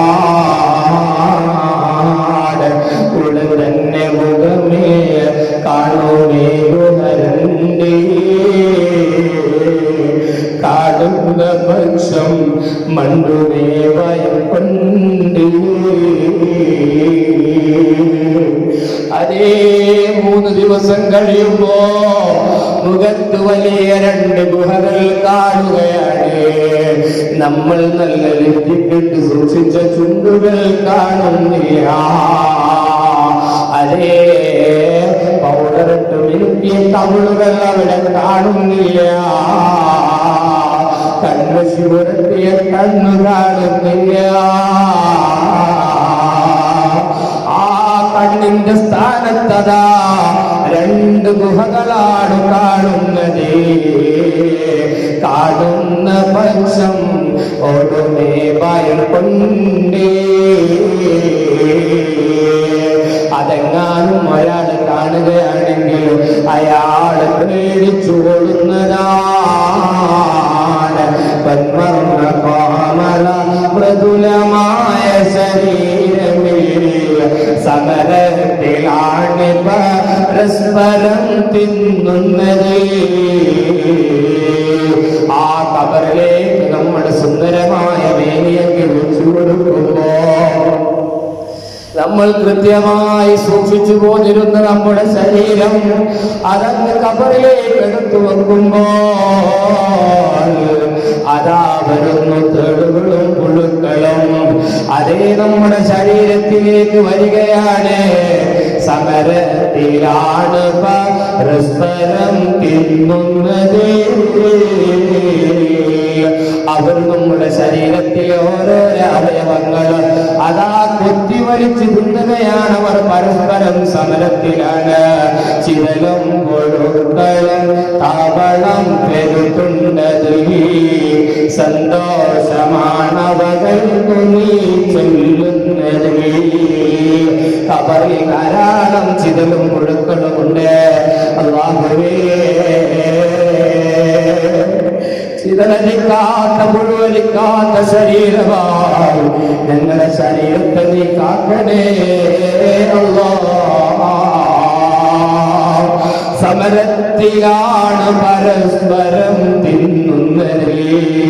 അവിടെ അങ്ങനെ തല്ലുകൂടുകയാണ് അവരെ. അതുപോലെ നീ അവിടെ ചെല്ലുന്നതിൽ അവർക്ക് വല്ലാത്ത സന്തോഷമാണ്. കാർഡേഷൻ വേണ്ട പോലതിയുണ്ട്. സിസ്റ്റമില്ല തള്ളലാണത് കൊണ്ട്. ഇത്ര കിലോ അരിയെ നിനക്ക് തരുകയുള്ളൂ എന്നുള്ളൊരു കാർഡിന്റെ സിസ്റ്റം അവിടെ ഇല്ല. പിന്നെയോ അവിടെ ഇഷ്ടം പോലെ തിന്നാൻ നമ്മുടെ ശരീരമില്ലേ. അങ്ങനെ ചിതലും പുഴുക്കളും മത്സരിച്ചുകൊണ്ട് നമ്മുടെ ശരീരങ്ങൾ തിന്നുമ്പോൾ അതേ അവിടെ ഒരു കൊടുക്കേണ്ട പ്രശ്നവുമില്ല. അവരങ്ങ് ആർമാദിച്ച് ഭക്ഷണം കഴിച്ചുകൊണ്ടിരിക്കുകയാണ്. അതുകൊണ്ട് കബറിലേക്ക് ഞങ്ങൾക്ക് സലാമത്ത് തരണേ അല്ലാഹ്. ജീവിതത്തിൽ പകർത്താൻ ഞങ്ങൾക്ക് നീ തൗഫീഖ് നൽകണേ അല്ലാഹ്. ഹബീബായ തങ്ങളുടെ കാലത്ത് അവിടുത്തെ സ്വഹാബിയായ നല്ല മനുഷ്യനാണ്. ആ ജഅഫർ റളിയല്ലാഹു അൻഹു അവിടുന്ന് നബി സല്ലല്ലാഹു അലൈഹി വസല്ലം തങ്ങൾ ചോദിച്ചു, ഓ സ്വഹാബ, യുദ്ധത്തിന് പോവാൻ വേണ്ടി പുറപ്പെടുകയാണ്. ആ യുദ്ധത്തിന് പുറപ്പെടുന്നതിന് മുമ്പ് സ്വഹാബത്തിനോട് ചോദിക്കുകയാണ്, സ്വഹാബത്തേ, നിങ്ങൾക്ക് അതേ യുദ്ധത്തിന് നേതാവായിക്കൊണ്ട് ആരെയാണ് നിങ്ങൾക്ക് വേണ്ടത്? സ്വഹാബത്തൊക്കെ പറഞ്ഞു ജഅഫർ റളിയല്ലാഹു അൻഹു മതി. അങ്ങനെ ജഅഫർ റളിയല്ലാഹു അൻഹുവിനെ ആ യുദ്ധത്തിന്റെ പടത്തലവനായിക്കൊണ്ട് നബി സല്ലല്ലാഹു അലൈഹി വസല്ലം തങ്ങൾ നിയോഗിക്കുകയാണ്. ചുറുചുറുക്കുള്ള യുവാവാണ്. ആ യുവാവ് യുദ്ധത്തിലേക്ക് പുറപ്പെടുകയാണ്. സ്വഹാബത്തിനൊക്കെ വലിയ ഇഷ്ടമുള്ള സ്വഹാബിയാണ്. അതുകൊണ്ട് തന്നെ അവരൊക്കെ പറഞ്ഞു, ജഅഫർ റളിയല്ലാഹു അൻഹു മതി, ഞങ്ങൾക്ക് നേതാവായിക്കൊണ്ട് ഞങ്ങൾക്ക് നേതൃത്വം നൽകാൻ ജഅഫർ റളിയല്ലാഹു അൻഹു മതി എന്നവരൊക്കെ പറഞ്ഞു. അങ്ങനെ ജഅഫർ റളിയല്ലാഹു അൻഹു യുദ്ധത്തിന് നേതൃത്വം കൊടുക്കുകയാണ്. ആ സമയത്തതാ യുദ്ധങ്ങനെ കൊടുപ്പിരി കൊണ്ടിങ്ങനെ യുദ്ധം നടക്കുന്നു. ജഅഫർ റളിയല്ലാഹു അൻഹു വല്ലാത്ത പോരാട്ടം നടത്തുകയാണ്. അവസാനം രണാങ്കണത്തിൽ ശത്രുവിന്റെ വെട്ടേറ്റു വീണു കിടക്കുന്നു. ചെറുപ്പക്കാരനാണ്. അതേ യുദ്ധം അവസാനിക്കുന്നു. സ്വഹാബത്ത് മുഴുവനും ഓടി വരുന്നു ജാഫർ സവിധത്തിലേക്ക്. ജാഫർ റളിയല്ലാഹു അൻഹുവിന്റെ സവിധത്തിൽ വന്നുകൊണ്ട് അതേ നോക്കുമ്പോൾ ജാഫർ റളിയല്ലാഹു അൻഹുവിന്റെ ശരീരം മുഴുവനും വെട്ടേറ്റ് കിടക്കുകയാണ്. ശരീരമാസകലം രക്തം വാർന്നുകൊണ്ടിരിക്കുന്നു. വഫാത്തായിട്ടില്ല, ശഹീദായിട്ടില്ല. ഈ രംഗം കാണുമ്പോ സ്വഹാബത്ത് മുഴുവനും അവരൊക്കെ ഇങ്ങനെ കരയാൻ തുടങ്ങി. ജഅഫർ റളിയല്ലാഹു അൻഹു പറയാണ്, ഓ സ്വഹാബത്തേ, ഞാൻ ഇനി തിരിച്ചു ഹബീബായ തങ്ങളുടെ സവിധത്തിലേക്ക് എനിക്ക് വരാൻ കഴിയില്ല. അതുകൊണ്ട് ഞാൻ നിങ്ങളെ രണ്ട് കാര്യം ഏൽപ്പിക്കുകയാണ്. ഒന്ന്, എന്റെ കരളിന്റെ കഷ്ണമായ ഹബീബായ തങ്ങളോട് ഈ സാധുവായ ജഅഫറിന്റെ ഒരു സലാം പറയണേ. രണ്ടാമതായിക്കൊണ്ട് ജഅഫർ റളിയല്ലാഹു അൻഹു ഒരു പേപ്പർ എടുക്കുന്നു. എന്നിട്ട് തന്റെ കയ്യിൽ നൂറ്റി ഒഴുകുന്ന രക്തം കൊണ്ട് ആ പേപ്പറിൽ എന്തോ എഴുതി ചേർക്കുകയാണ്. എന്നിട്ടതാ സ്വഹാബത്തിന്റെ കയ്യിൽ കൊടുക്കുന്നു. എന്നിട്ട് പറയുന്നു, ഓ സ്വഹാബത്തേ, ഈ ജഅഫറിന്റെ വീടൊരു ചെറ്റക്കൊടിലാണ്, ഓലപ്പുഴയാണ്. ആ ജഅഫറിന്റെ വീട്ടിൽ നിങ്ങൾ പോകണേ. അവിടെ എന്നെയും കാത്തു നിൽക്കുന്ന എന്റെ മക്കളുണ്ട്. എന്നെ അതേ കരളിനേക്കാൾ സ്നേഹിക്കുന്ന എന്റെ അസുമ എന്നെന്റെ ഭാര്യയുണ്ട്. അവർക്ക് എന്റെ ഈ എഴുത്തു നിങ്ങൾ കൊടുക്കണേ. പറഞ്ഞു തീർന്നില്ല. അല്ലാഹുവിന്റെ വിളിക്ക് ഉത്തരം ചെയ്തുകൊണ്ട് ജഅഫർ റളിയല്ലാഹു അൻഹു ലോകത്തോട് വിട പറയുന്നു. സ്വഹാബത്ത് എഴുത്തുമായി മദീനയിലേക്ക് തിരിച്ചു വരികയാണ്. ഹബീബായ തങ്ങളോട് അതേ വിവരങ്ങൾ പറയുന്നു. അവിടുത്തെ സലാം പറഞ്ഞേൽപ്പിക്കുന്നു. സ്വഹാബത്ത് എല്ലാവരും കൂടെ അസ്മാ ബീവിയുടെ വീട്ടിലേക്ക് പോവുകയാണ്. ജഅഫർ റളിയല്ലാഹു അൻഹുവിന്റെ വീട്ടിലേക്ക് പോവുകയാണ്. ആ വീട്ടിലേക്ക് ഇങ്ങനെ കയറി ചെല്ലുമ്പോ ചെറിയ ഓലപ്പുര. ആ വീട്ടിലേക്ക് ഇങ്ങനെ കയറി ചെല്ലുമ്പോ ആ വീട്ടുമുറ്റത്തുണ്ട് ചെറിയ മക്കൾ ഇങ്ങനെ കളിച്ചുകൊണ്ടിരിക്കുന്നു. ഒട്ടുകൊത്തി കിടക്കുന്ന പ്രായമുള്ള ചെറിയ പെണ്ണുമോനുണ്ട്. അതിനിടയിൽ സംസാരിക്കാൻ പ്രയത്നിയ മക്കളുണ്ട്. ആ പെണ്ണുമക്കൾ അവരോട് ചോദിക്കുകയാണ്, ഓ സ്വഹാബത്തേ, ഞങ്ങളുടെ വാപ്പച്ചി എവിടെ? ഞങ്ങൾക്ക് മിഠായി വാങ്ങി തരാമെന്ന് പറഞ്ഞ് ഞങ്ങളുടെ പെണ്ണുപ്പ എവിടെ എന്ന് പറഞ്ഞുകൊണ്ടതാ സ്വഹാബത്തിന്റെ തുണിയിൽ വന്ന് പിടിക്കുന്നു. ഈ രംഗം കാണുമ്പോ അവിടെ കൂടി നിൽക്കുന്ന മുഴുവൻ സ്വഹാബത്തും കരയുകയാണ്. അല്ലാഹുവേ, മഹാനായ ജഅഫർ റളിയല്ലാഹു അൻഹുവിന്റെ മഹത്വം ഞങ്ങൾക്ക് നീ നന്നാക്കി തരണേ അല്ലാഹ്. ആ പൊന്നുമോന്റെ കയ്യിലേക്ക് ജഅഫർ റളിയല്ലാഹു അൻഹു എഴുതി കൊടുത്ത എഴുത്തു കൊടുക്കുകയാണ്. എന്നിട്ട് പറയുന്നു, മോനെ, ഇത് നിങ്ങളുടെ ഉമ്മാന്റെ കയ്യിൽ കൊണ്ടുകൊടുക്കണേ. അങ്ങനെ ഉമ്മാന്റെ കയ്യിലേക്ക് ആ എഴുത്ത് ആ പൊന്നുമോന് കൊണ്ടുകൊടുക്കുകയാണ്. ആ സമയത്തടാ അസ്മാ ബീവി വീടിന്റെ ഉള്ളിൽ നിന്ന് ഓലപ്പുരയുടെ മറവിൽ നിന്നുകൊണ്ട് ആ എഴുത്ത് വായിച്ചു നോക്കുന്നു. പ്രിയപ്പെട്ട ഉമ്മമാരേ, ഉപ്പമാരേ, സഹോദരി സഹോദരന്മാരേ, അവസാന സമയത്ത് ജഅഫർ റളിയല്ലാഹു അൻഹുവിന്റെ ആഗ്രഹമാണ് ആയത്തിലുള്ളത്. എന്താണ് ആയത്തിലുള്ളതെന്നറിയുമോ? അനദരായ ശിശുക്കളായി അറിവ് നൽകി വളർത്തി നല്ല വഴിയിൽ നടത്തിടുവാൻ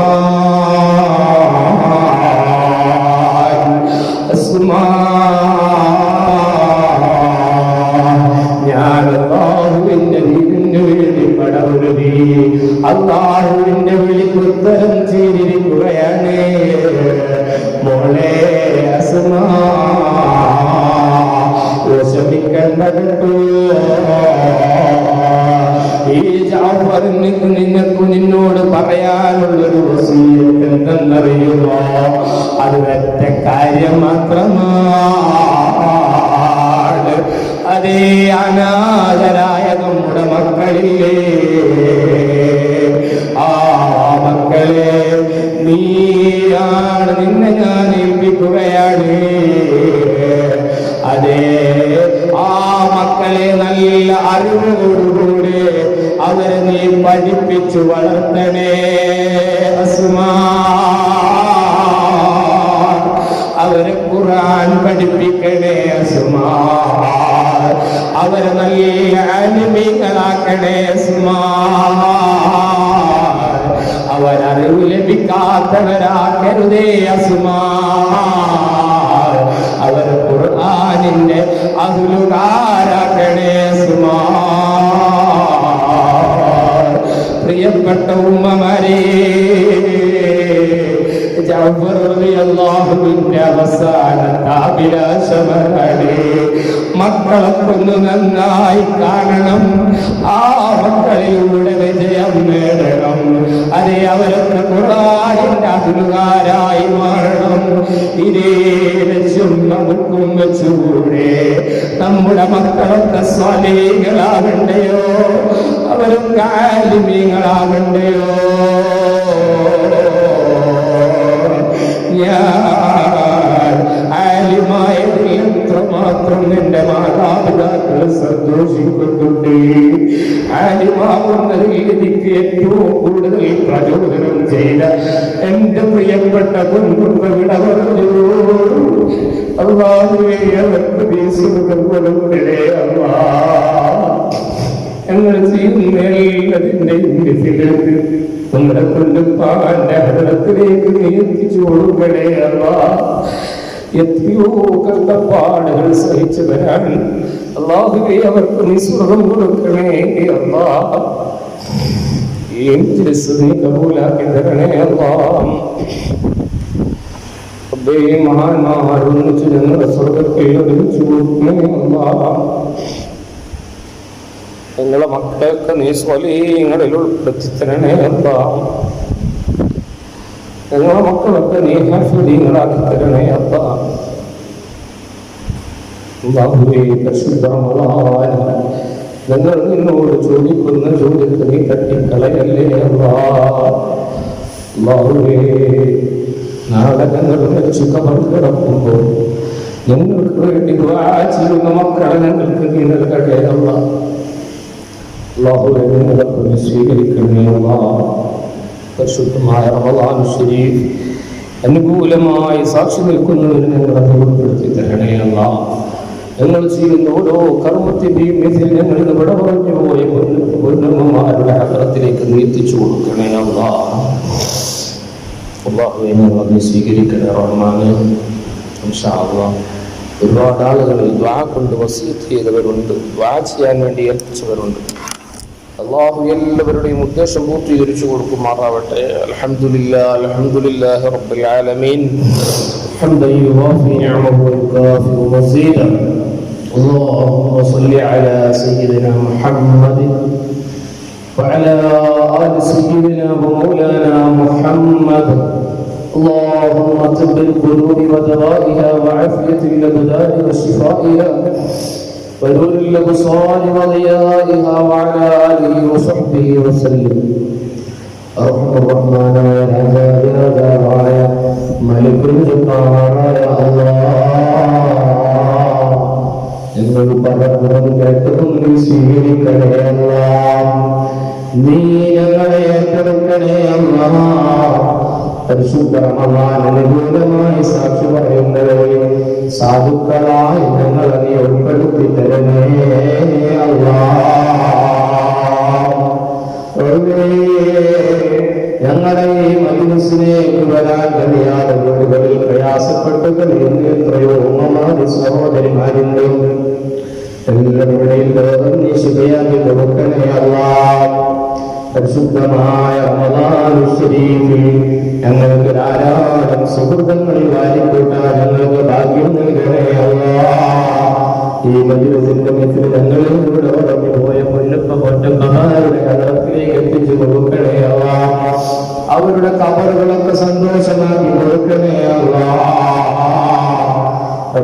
സാധുക്കളായ ഞങ്ങളുടെ ദുആ സ്വീകരിക്കണേ അല്ലാഹ്. ജീവിച്ചിരിക്കുന്ന ഞങ്ങളുടെ മാതാപിതാക്കൾക്ക് ആഫിയത്തുള്ള ദീർഘായുസ്സ് കൊടുക്കണേ അല്ലാഹുവേ. ഞങ്ങൾ വലിയ മോശക്കാരാണെങ്കിലും നിന്റെ പരിശുദ്ധ റമളാനിൽ നോമ്പെടുത്തുകൊണ്ട് ദുആ ചെയ്താൽ ആ ദുആയിക്ക് ഇജാബത്തുണ്ടെന്ന് നിന്റെ ഹബീബായ ഞങ്ങൾ പഠിപ്പിച്ചയോ. ഞങ്ങളുടെ നോമ്പ് നിർത്തിക്കൊണ്ട് ഞങ്ങൾ ചോദിക്കുന്നു അല്ലാഹ്, ഞങ്ങളുടെ ദുആയിക്ക് ഇജാബത്ത് തരണേ അല്ലാഹ്. ദുആയിക്ക് ഇജാബത്ത് തരണേ അല്ലാഹ്. ഒരുപാട് പ്രയാസങ്ങളുള്ള മജ്‌ലിസുണ്ട്. എല്ലാവരുടെയും പ്രയാസങ്ങൾ നീ തീർത്തു കൊടുക്കണേ അല്ലാഹ്. അല്ലാഹുവേ, രോഗികളുണ്ട്, രോഗം കൊണ്ട് പ്രയാസപ്പെടുന്നവരുണ്ട്. മുട്ടുവേദന, ഉടവേദന, വയറുവേദന, കാലുവേദന, തലവേദന, ഇങ്ങനെ വേദന കൊണ്ട് കുറയുന്ന എത്രയോ ഉമ്മമാര് സഹോദരന്മാരുണ്ട്. എല്ലാവർക്കും നീ ഖൈറ് നൽകണേ അല്ലാഹ്. എല്ലാ രോഗവും നീ ശിഫയാക്കി കൊടുക്കണേ അല്ലാഹ്. ഞങ്ങളുടെ വീടുകൾക്ക് റഹ്മത്ത് നൽകണേ അല്ലാഹ്. പരിശുദ്ധ ഖുർആൻ ശരീഫ് പാരായണം ചെയ്യുന്നവർ ഞങ്ങളെ നീ ഉൾപ്പെടുത്തി തരണേ അല്ലാഹ്. അല്ലാഹുവേ, സാധുക്കളാണ്, ബാധികളാണ്, വസികളാണ് ഞങ്ങളുടെ ജീവിതത്തിൽ വന്നു എല്ലാ തെറ്റുകളും ഞങ്ങൾക്ക് നീ മാപ്പാക്കി തരണേ അല്ലാഹ്. തെറ്റുകളെ കൊണ്ട് ഞങ്ങൾ ജീവിപ്പിക്കല്ലേ അല്ലാഹ്. ഇനിയുള്ള കാലമെങ്കിലും നിന്റെ ത്വാഅത്തിലായി, നിന്റെ ഇഷ്ടത്തിലായി നിനക്ക് ഇബാദത്ത് ചെയ്യുന്നതിലെ രസത്തോടുകൂടെ ഇബാദത്ത് ചെയ്ത് ജീവിച്ചു മരിക്കാൻ സാധുക്കളായ ഞങ്ങൾക്ക് നീ ഭാഗ്യം തരണേ അല്ലാഹ്. ഞങ്ങൾക്ക് നീ ഏറ്റെടുക്കണേ അല്ലാഹ്. വീടുപണി തുടങ്ങി വെച്ചവരുണ്ട്, സ്ഥലം വാങ്ങാൻ ഉദ്ദേശിച്ചവരുണ്ട്, വീടുപണി തുടങ്ങി വെച്ചവരുണ്ട്, ബിസിനസ് തുടങ്ങാൻ ഉദ്ദേശിച്ചവരുണ്ട്. എല്ലാം ഹയറായ രൂപത്തിൽ പൂർത്തീകരിച്ചു കൊടുക്കണേ അല്ലാഹ്. വിദേശത്തേക്ക് തിരിച്ചു പോവാൻ കഴിയാതെ പ്രയാസത്തിൽ കഴിയുന്നവരുണ്ട്. എല്ലാ വഴികളും എളുപ്പമാക്കി കൊടുക്കണേ അല്ലാഹ്. കോവിഡ് എന്ന മഹാമാരി ഞങ്ങളുടെ നാടുകളിൽ പലർന്നു പിടിച്ചുകൊണ്ടിരിക്കുകയാണ്. നീ സലാമത്ത് തരണേ അല്ലാഹ്. നീ സലാമത്ത് തരണേ അല്ലാഹ്. ഞങ്ങളുടെ ആരാധനക്ക് മുടക്കം വരുന്ന രൂപത്തിലേക്ക് ഈ കോവിഡ് നീ വ്യാപിപ്പിക്കല്ലേ അല്ലാഹ്. ഞങ്ങൾ ചെയ്ത തെറ്റു കാരണമാണ് നിന്റെ പരീക്ഷണം വരുന്നതെന്ന് ഞങ്ങൾക്കറിയാം. ഞങ്ങളെ ഒന്ന് നന്നാക്കി തരണേ അല്ലാഹ്. പള്ളിയിൽ ആളുകളുണ്ട്, കോവിഡിന്റെ പ്രശ്നം വന്നാൽ അതൊക്കെ മുടങ്ങിപ്പോകാം. എത്രയോ നിന്നിലേക്ക് സുജൂദ് ചെയ്യുന്ന സ്വാലിഹീങ്ങളുടെ ഇബാദത്ത് മുടങ്ങിപ്പോകാം. അല്ലാഹുവേ, ഈ പരിശുദ്ധ റമളാനിൽ ഏത് മഹാമാരിയാണെങ്കിലും നീ ഞങ്ങൾക്ക് അതിൽ നിന്ന് കാവൽ തരണേ അല്ലാഹ്. നീ സലാമത്ത് തരണേ അല്ലാഹ്. റബ്ബേ ഞങ്ങളുടെ ആഖിറത്ത് നന്നാക്കി തരണേ അല്ലാഹ്. അവസാനം കൂടെ ഈമാനോടുകൂടെ ലാ ഇലാഹ ഇല്ലല്ലാഹ് എന്ന് മനസ്സറിഞ്ഞ് ചൊല്ലി മരിക്കാൻ ഞങ്ങൾക്ക് ഭാഗ്യം തരണേ അല്ലാഹ്. ഹബീബായ തങ്ങളെ സ്നേഹിക്കുന്നൊരു മനസ്സ് ഞങ്ങൾക്ക് തരണേ അല്ലാഹ്. ധാരാളം സ്വലാത്ത് ചൊല്ലുന്നവരാക്കണേ അല്ലാഹ്. ഹബീബിന്റെ ശുപാർശ ഞങ്ങൾക്ക് തരണേ അല്ലാഹ്. ഹബീബിനോടൊന്നിന്റെ സ്വർഗപ്രവേശനം നൽകണേ അല്ലാഹ്. നരകം കടക്കാത്ത സ്വർഗം ഞങ്ങൾക്ക് നൽകണേ അല്ലാഹ്. ഞങ്ങളോട് ബന്ധപ്പെട്ടവർക്ക് നൽകണേ അല്ലാഹ്. ഞങ്ങൾക്ക് വേണ്ടി കഷ്ടപ്പെടുന്ന ഞങ്ങളുടെ ഭാര്യമാര്, ഞങ്ങളുടെ ഉമ്മമാര് എല്ലാവർക്കും ഹൈറ് നൽകണേ അല്ലാഹ്. ഞങ്ങൾക്ക് വേണ്ടി 24 മണിക്കൂറും സമയങ്ങൾ മാറ്റിവെച്ചുകൊണ്ട് ഞങ്ങളുടെ ഓരോ കാര്യങ്ങൾക്കും വേണ്ടി ഓടി നടത്തുന്ന ഒരുപാട് ആളുകളുണ്ട്. പ്രത്യേകിച്ച് ഞങ്ങളുടെ ഭാര്യമാരെ റബ്ബേ പകരം നീ സ്വർഗം കൊടുക്കണേ അല്ലാഹ്. അവരുടെ ആരോഗ്യം ഭഗവത്താരങ്ങളുടെ കാര്യത്തിൽ വല്ലാതെ ശ്രദ്ധിക്കുന്നവരാണ് റബ്ബേ. പകരം സ്വർഗം കൊടുക്കണേ അല്ലാഹ്. ഞങ്ങളുടെ മക്കളൊക്കെ നീ സ്വാലിഹീങ്ങൾ കൊടുക്കണേ അല്ലാഹ്. ധിക്കാരികളായ മക്കളാക്കലേ അല്ലാഹ്. ഇബാദത്ത് ചെയ്യുന്ന മക്കളാക്കലേ അല്ലാഹ്. ഞങ്ങൾക്ക് വീട് മുഴുവൻ നിയമത്തിലും നീ ബറക്കത്ത് നൽകണേ അല്ലാഹ്. ദുനിയാവിൽ നൽകിയ നിയമത്ത് കാരണം ആഖിറത്തിൽ ഞങ്ങളെ പിടിച്ച് ശിക്ഷിക്കല്ലേ അല്ലാഹ്. എല്ലാ നിയമത്തും നിന്റെ ത്വാഅത്തിലായി ചെലവഴിക്കാൻ ഞങ്ങൾക്ക് നീ ഭാഗ്യം തരണേ അല്ലാഹ്. ربنا عليك توكلنا وإليك أنبنا وإليك المصير. حسبنا الله ونعم الوكيل، نعم المولى ونعم النصير. ربنا آتنا في الدنيا حسنة وفي الآخرة حسنة وقنا عذاب النار. ربنا تقبل منا إنك أنت السميع العليم وتب علينا إنك أنت التواب الرحيم. ارحمنا بإنباء رحمتك يا أرحم الراحمين. وصلى الله تعالى وسلم على سيدنا محمد. سبحان ربك رب العزة عما يصفون وسلام على المرسلين والحمد لله رب العالمين. تعصيني وتخفي الذنب عن خلقي وبالعصيان تأتيني فكيف أجيب يا ويحي ومن ذا سوف يحمي.